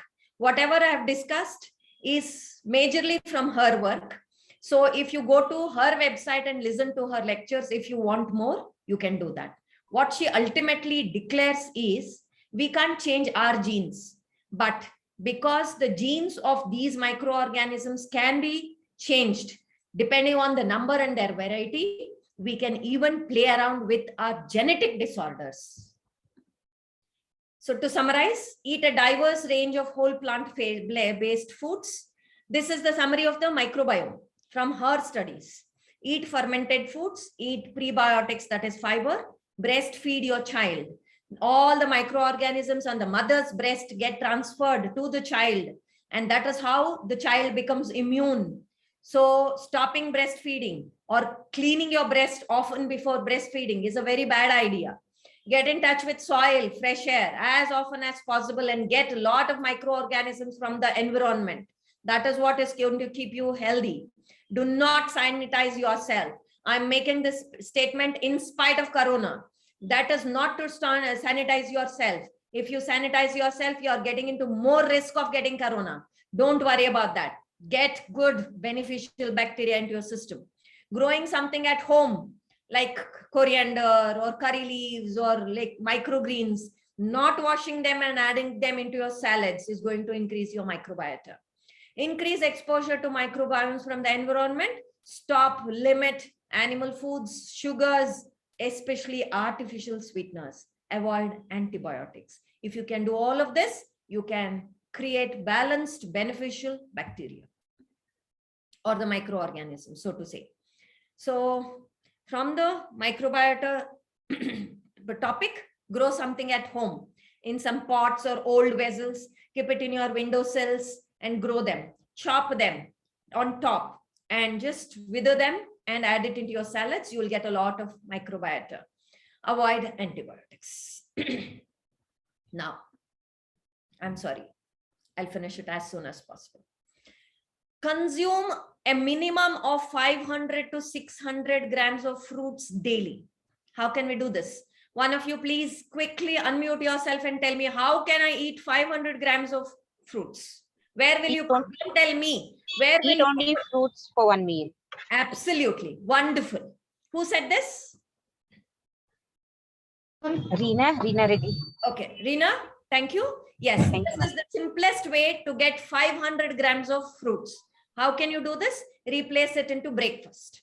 Why breakfast? You've already learned the concept. Early morning hours, our body is eliminating and excreting. So not good to eat more. You have to keep your system light so that the elimination happens properly. How do you keep it light? Breakfast, fruits. And to start with, eat multiple fruits as minimum as possible. But as you go ahead, after 3 weeks, 4 weeks, 5 weeks, make it into a mono fruit meal. Clear? Did you all write down? To start with, breakfast should become fruits. You can start with multiple fruits. Go on slowly decreasing the number of fruits which go into your breakfast. and finally come to a place where you will eat only one type of fruits and follow all the rules of the fruits. Keep the skin, remember all the rules, right? So keep all the rules of the fruits. But remember to add one kind of natural fat to it. Add coconut or avocados into your fruit meal. Why? The natural fruits have very little fat. So getting natural fat is good, and also it can sustain you for longer period of time. If you eat only fruits, next 2 hours, you'll start feeling hungry. So instead, add some coconut, quarter coconut or quarter avocado in the season, so that you will be able to sustain it till your lunch time. Clear about breakfast? Eat fruits for breakfast, slowly get into mono fruit meal. And add coconuts or avocado for your morning breakfast. Instead of breakfast, don't eat fruits and eat masala dosa after 1 hour. That is not what I'm trying to tell. Okay. Instead of breakfast, eat fruits for breakfast. If you feel hungry between breakfast and lunch, have a herbal tea or maybe say tender coconut water also is okay, or lemon juice is also okay with jaggery. Okay. Then next meal should be your lunch. Lunch, I've told you, 4 parts of the plate. Evening, tender coconut water. Dinner, 4 parts of the plate. If you do this much, you will be able to get all of what I said. Same with vegetables, both raw and cooked. So use 500 grams of vegetables, both raw and cooked put together. It's not very difficult. Each meal, how much will it be? 200, 200, 200, you will cross 600. 100 grams of raw, 100 grams of cooked. In each meal, you will cross more than 600. Don't worry at all. That does not mean you have to start measuring. This is for your understanding. 1 or 2 days you measure if you want. Then you should be approximately eating this. So from tomorrow, all of you will eat fruits for breakfast. If you're already doing it, go to monofruit meal with coconut or avocado, or mixed fruits is also okay. From tomorrow, share all your breakfast plates, fruit plates. And lunch and dinner, huge amount of salad, huge amount of cooked vegetables and green leafy vegetables in both the meals. And this is what I expect all of you to do from tomorrow in sharing. Okay, so I stop here and over to you, Wellcure team, for question answers. We shall do 15 minutes of question answers. Okay, so you can raise your hand one by one and I will call out your name. So Prajakta has already raised her hand. So you can unmute and ask your question. And the fiber calculation that you gave was according to 3 cooked meals. Now, if I have only 1 cooked meal in a day and 1 meal of fruits, is it enough or is it not enough? Yes, 500 grams of fruits will give you that much of fiber. That is why I have specified 500 grams of fruits. When you eat fruits, it should be edible quantity of 500 grams. Don't tell me I ate 500 grams of banana when you buy that. When you buy, half of it goes off in the peel. So edible portion of fruit should be 500 grams. Now you get all kinds of fiber, soluble, insoluble, all kinds of fiber, and that will add to the 90 grams of fiber in a day. That's a wonderful question to ask. Thank you. Next question. Renuka, you can unmute and ask your question. Ma'am, as you said that the 4 parts of your plate, all fibers, carbs and proteins. So if we are making stuffed roti or anything with pulao or rice, whatever it is. So if with that kind of preparation, the quantity will definitely reduce, because if we eat roti separately and sabzi separately and dal separately, you get the right amount. But if we are stuffing it in roti, then the amount will reduce. So what will you do? You tell me, what is the solution? Increasing roti will not help. It is not going to help. So what is the solution? Anybody else? Can anybody answer her question? Increasing the portion of palya. Okay, she's talking about stuffing it. So you can't stuff more than one particular quantity into a roti, right? That is her problem. Now tell me how to solve this. Ma'am, we can eat more We salad. eat salad on the side. Salad is there. Salad is no doubt about it. Salad is there. She's talking about 500 grams. How can I get so much of cooked vegetables? Cooked paratha, you can also have vegetable. Add one more dish. Make a sabzi or make some vegetable dish also, even while you make parathas, to get that quantity of vegetables. Yes? Right. Next question. Deepa, you can unmute and ask your question. Hi, ma'am. Deepa here. Yes. The plan that Can I you see you, mentioned, Deepa? right? Can I Okay. see you? Yeah. Why is Sorry. it? You can. Yeah. Okay. Go Yeah. ahead. The plan that you just mentioned, like breakfast has to be fruits and the 4 portions for lunch and dinner. Just since now we have come to this topic, I'll just tell. I've been on this particular way of eating for last 2-3 months. From Okay. Wellcure team, I was in part of Wellcure team from another coaches Right. coaching team. My question is, I don't feel hungry after my lunch.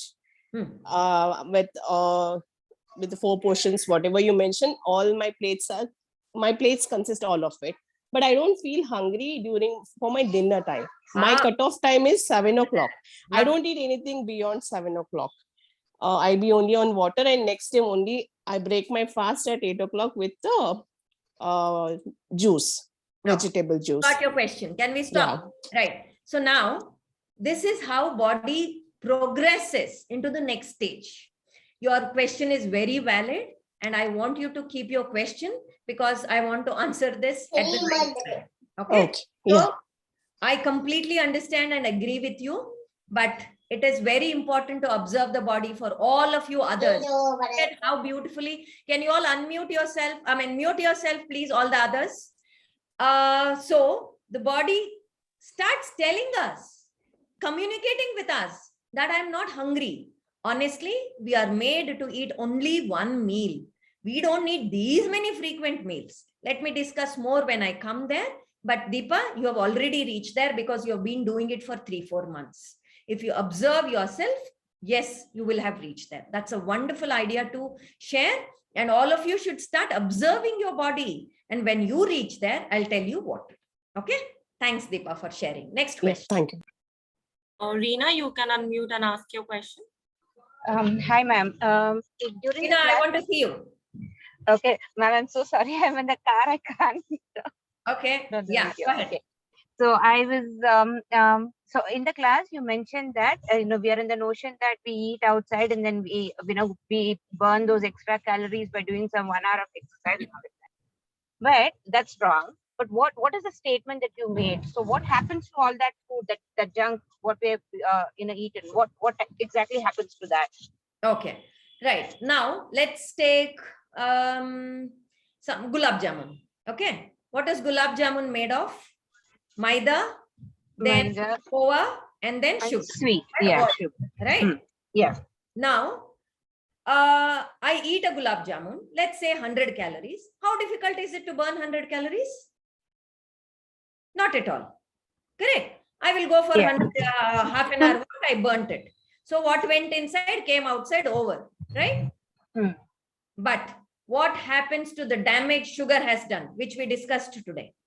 What happens to the oil, which the damage has done, which we'll discuss in the next part? What happens to the kova, which has made the damage, which we'll discuss in the next class? What happens to the maida, which went inside? All of these 4, all of them were wrong. What happens to all the damage which has done? Did you understand? Yes, ma'am. Yeah. That's what the statement meant. I can explain gulab jamun only when I finish animal products, proteins, and fats. But this is the fact. Okay. So we're going to discuss about what happens to those things later in the class. Just now we understood what happens to wrong carbohydrates, wrong type of fruits and vegetables, and sugars, right? Similarly, we'll discuss protein. Similarly, we'll discuss oils. Then you'll know what happens with wrong things and the right things. Then you'll understand why you need to remove them. It's not about calories at all. It's nowhere about calories. It's all about what damage the wrong kinds of foods do inside our body. That was a very, very important question to ask. Okay, Yes, thank you so next question. Okay, Smriti, you can unmute and ask your question. We will stop the questions at Nagashri. Okay. I see 1, 2, 3, 4, 5, 6, 7 hands now. We'll stop at Nagashri. Okay. Yes, Smriti, go ahead. Yeah, ma'am. Ma'am, actually, I'm suffering from viral since 6 days, and I am basically on khichdi and soups. So what else can I take? Because I'm having like severe body ache.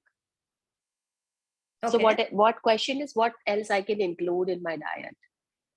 Are you out of your fever and whatever you said? Yeah. You're done? Yeah. Okay. Yeah. Now, Yeah.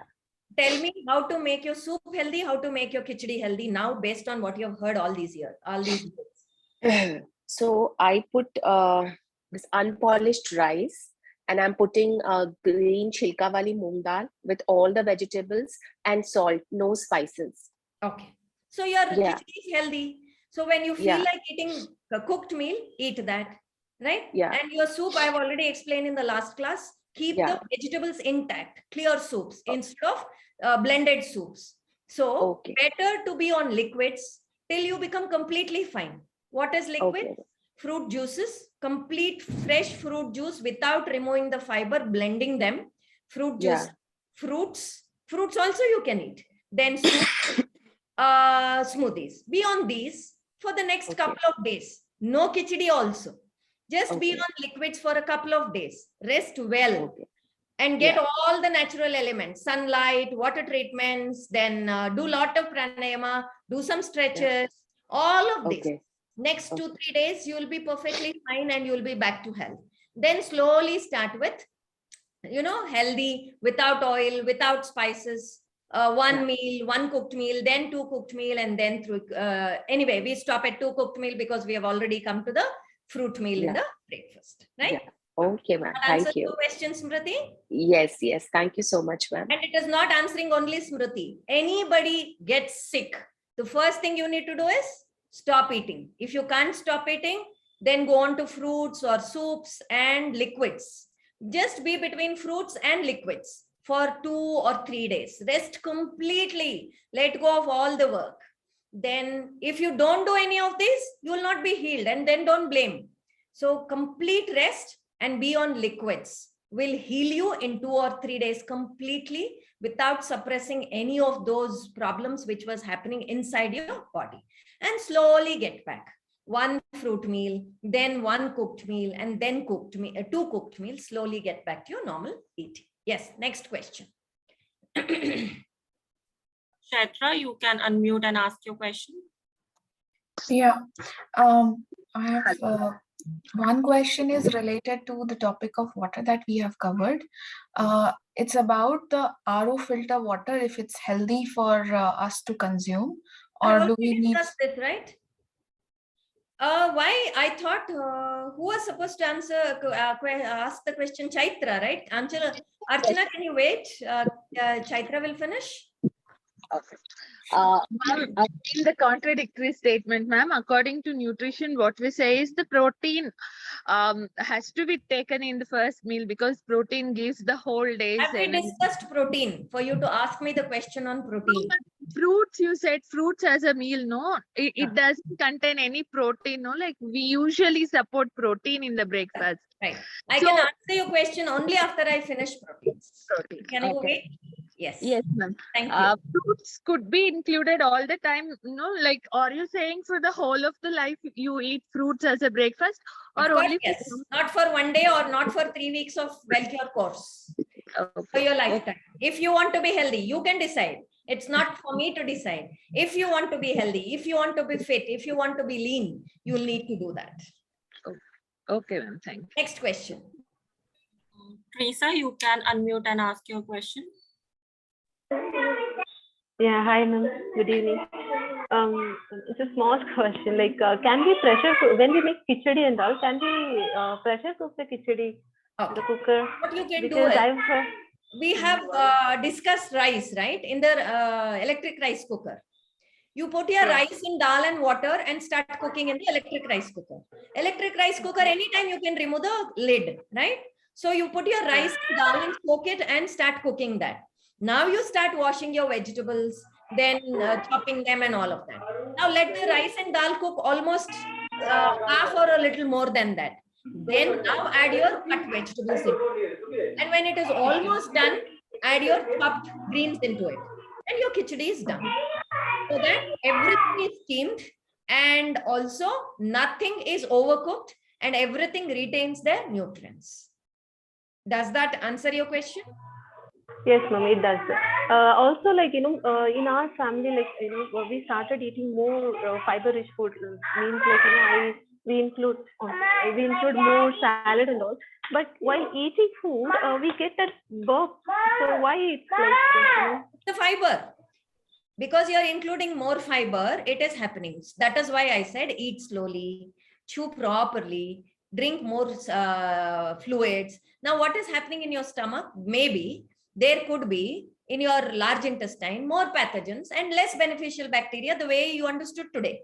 If there are more pathogens actually create methane gas, which allows this burps to happen. It could be, gas formation, which can be released in the mouth or in the anus. So this can happen. So it needs some amount of time to settle down where beneficial bacteria increase in their variety and the numbers. When they take over, this will all settle down and decrease. But start increasing gradually. Don't increase too much at a time if you have this problem. Okay? Okay. Right. Next question. Thank you. Meetha, you can unmute and ask your question. Thank you, ma'am. So my question is, on the sweeteners, ma'am, is licorice in small quantity and maple syrup, which act as natural sweeteners, are they good enough? Or? What was the first one you mentioned, Meetha? The licorice stem. Right. See, all of them again are processed, isn't it? They're not in the form where we got, right?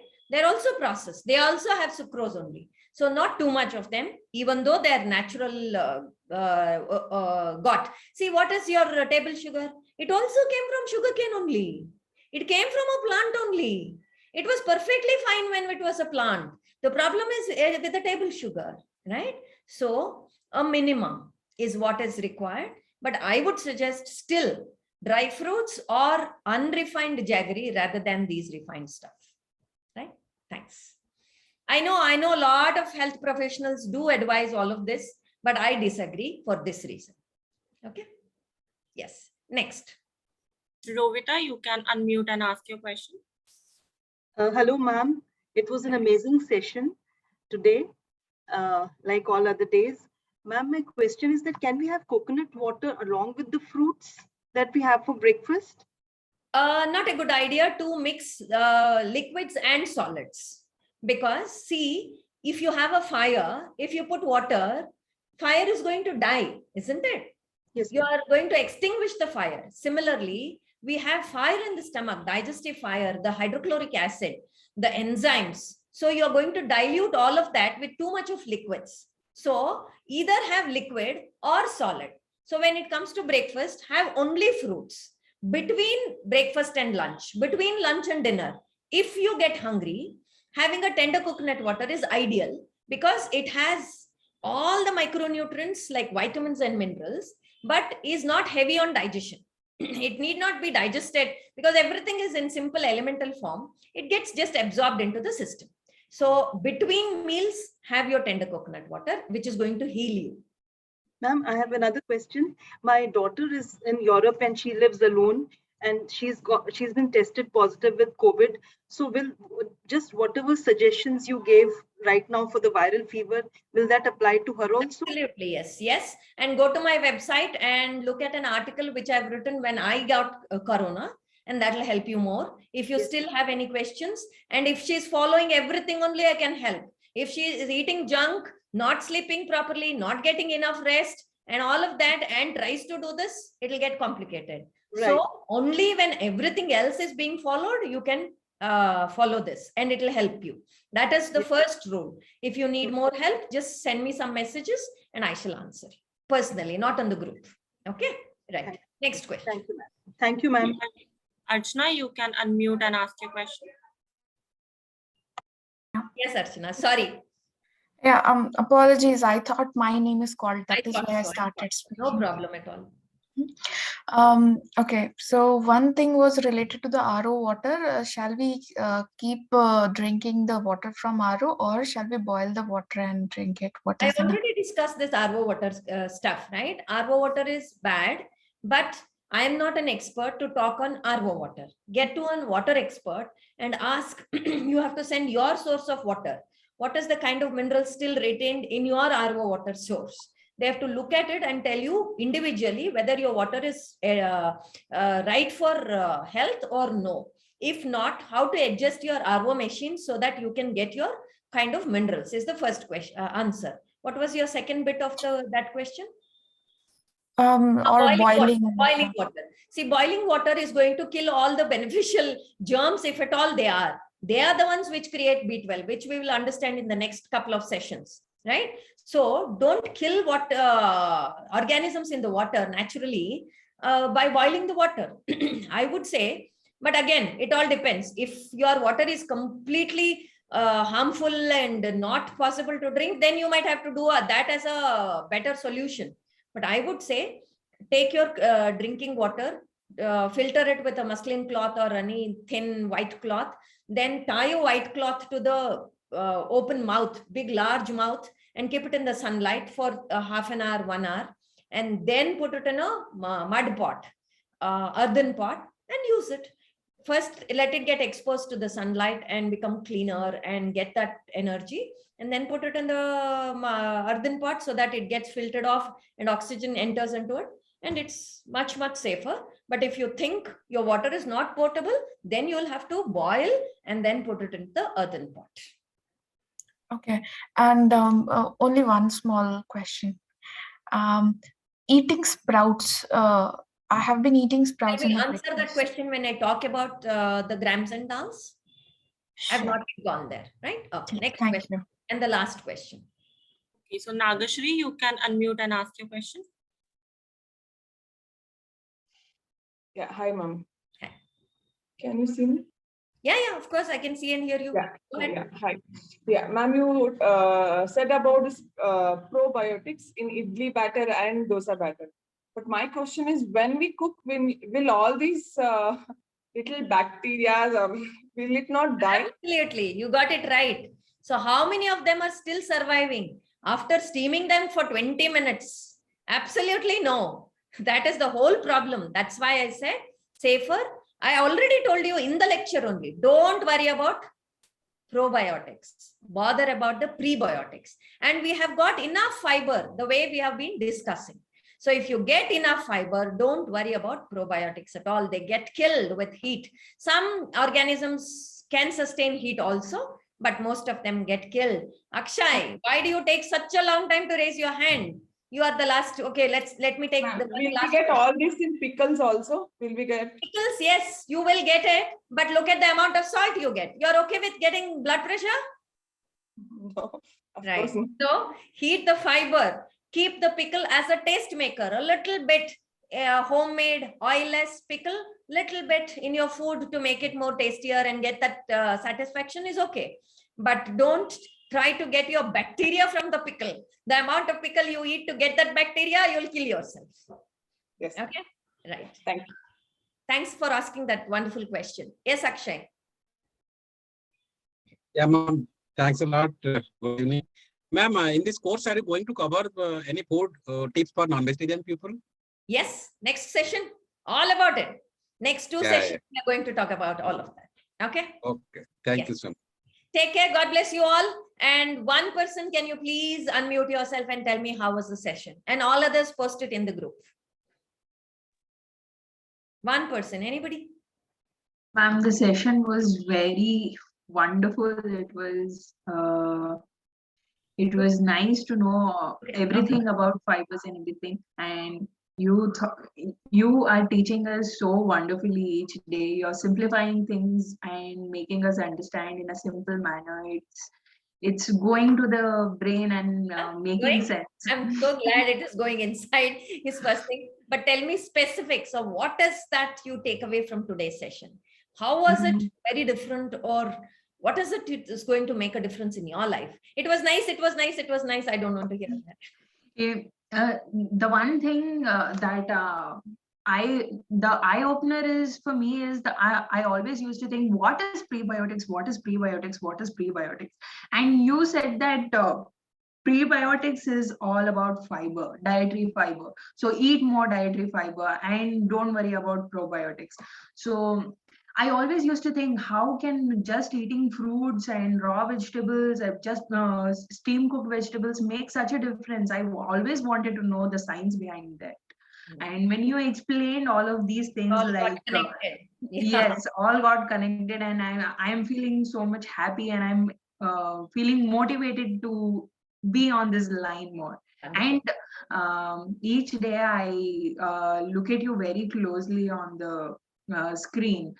Today you're looking very beautiful, ma'am. Your blouse is so good. Oh my The God. design Thank and you.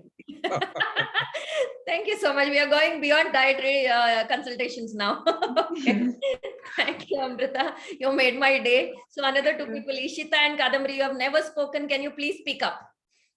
Yes, ma'am. Hi, ma'am. Yeah, who wants to go first? Um, okay, I'll go first. Yeah. So, ma'am, मेरे को बहुत सालों से I have a sweet tooth and मुझे मीठे मतलब बहुत ज्यादा पसंद है.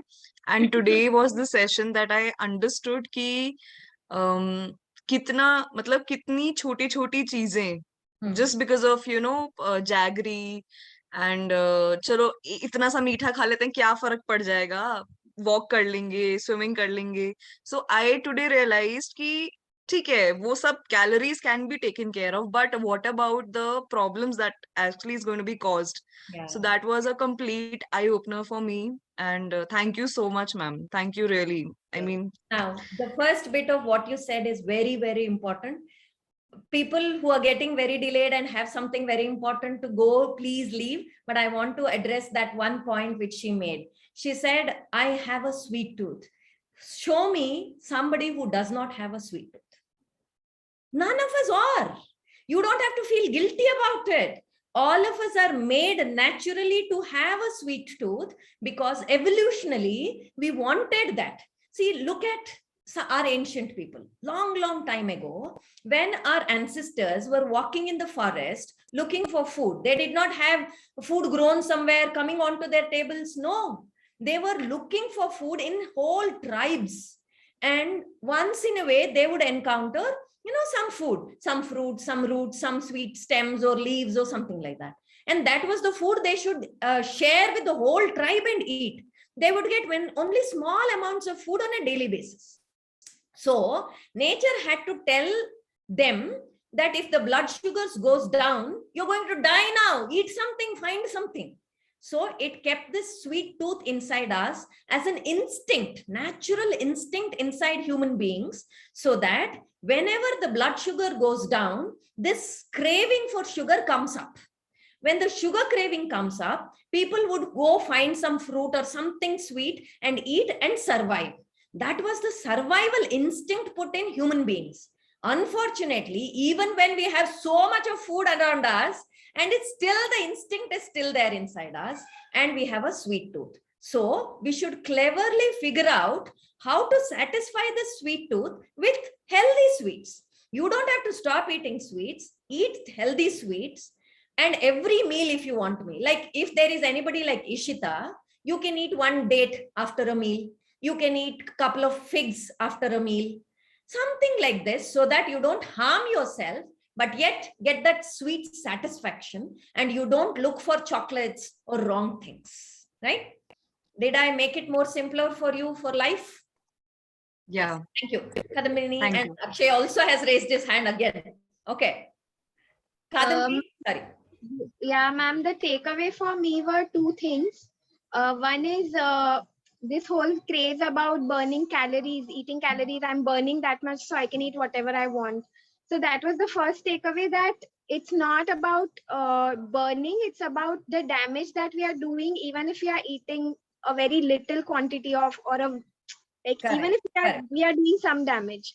And the second was that we can create the microbiota of the body by eating right from wherever we are. Like, we can start eating right from wherever we are, and we can reverse the damage. Absolutely. Absolutely. Today we can do that. And creating microbiota is not a huge problem or doesn't take years. Well, how much of curd do we add as culture to make 1 liter of milk into curd?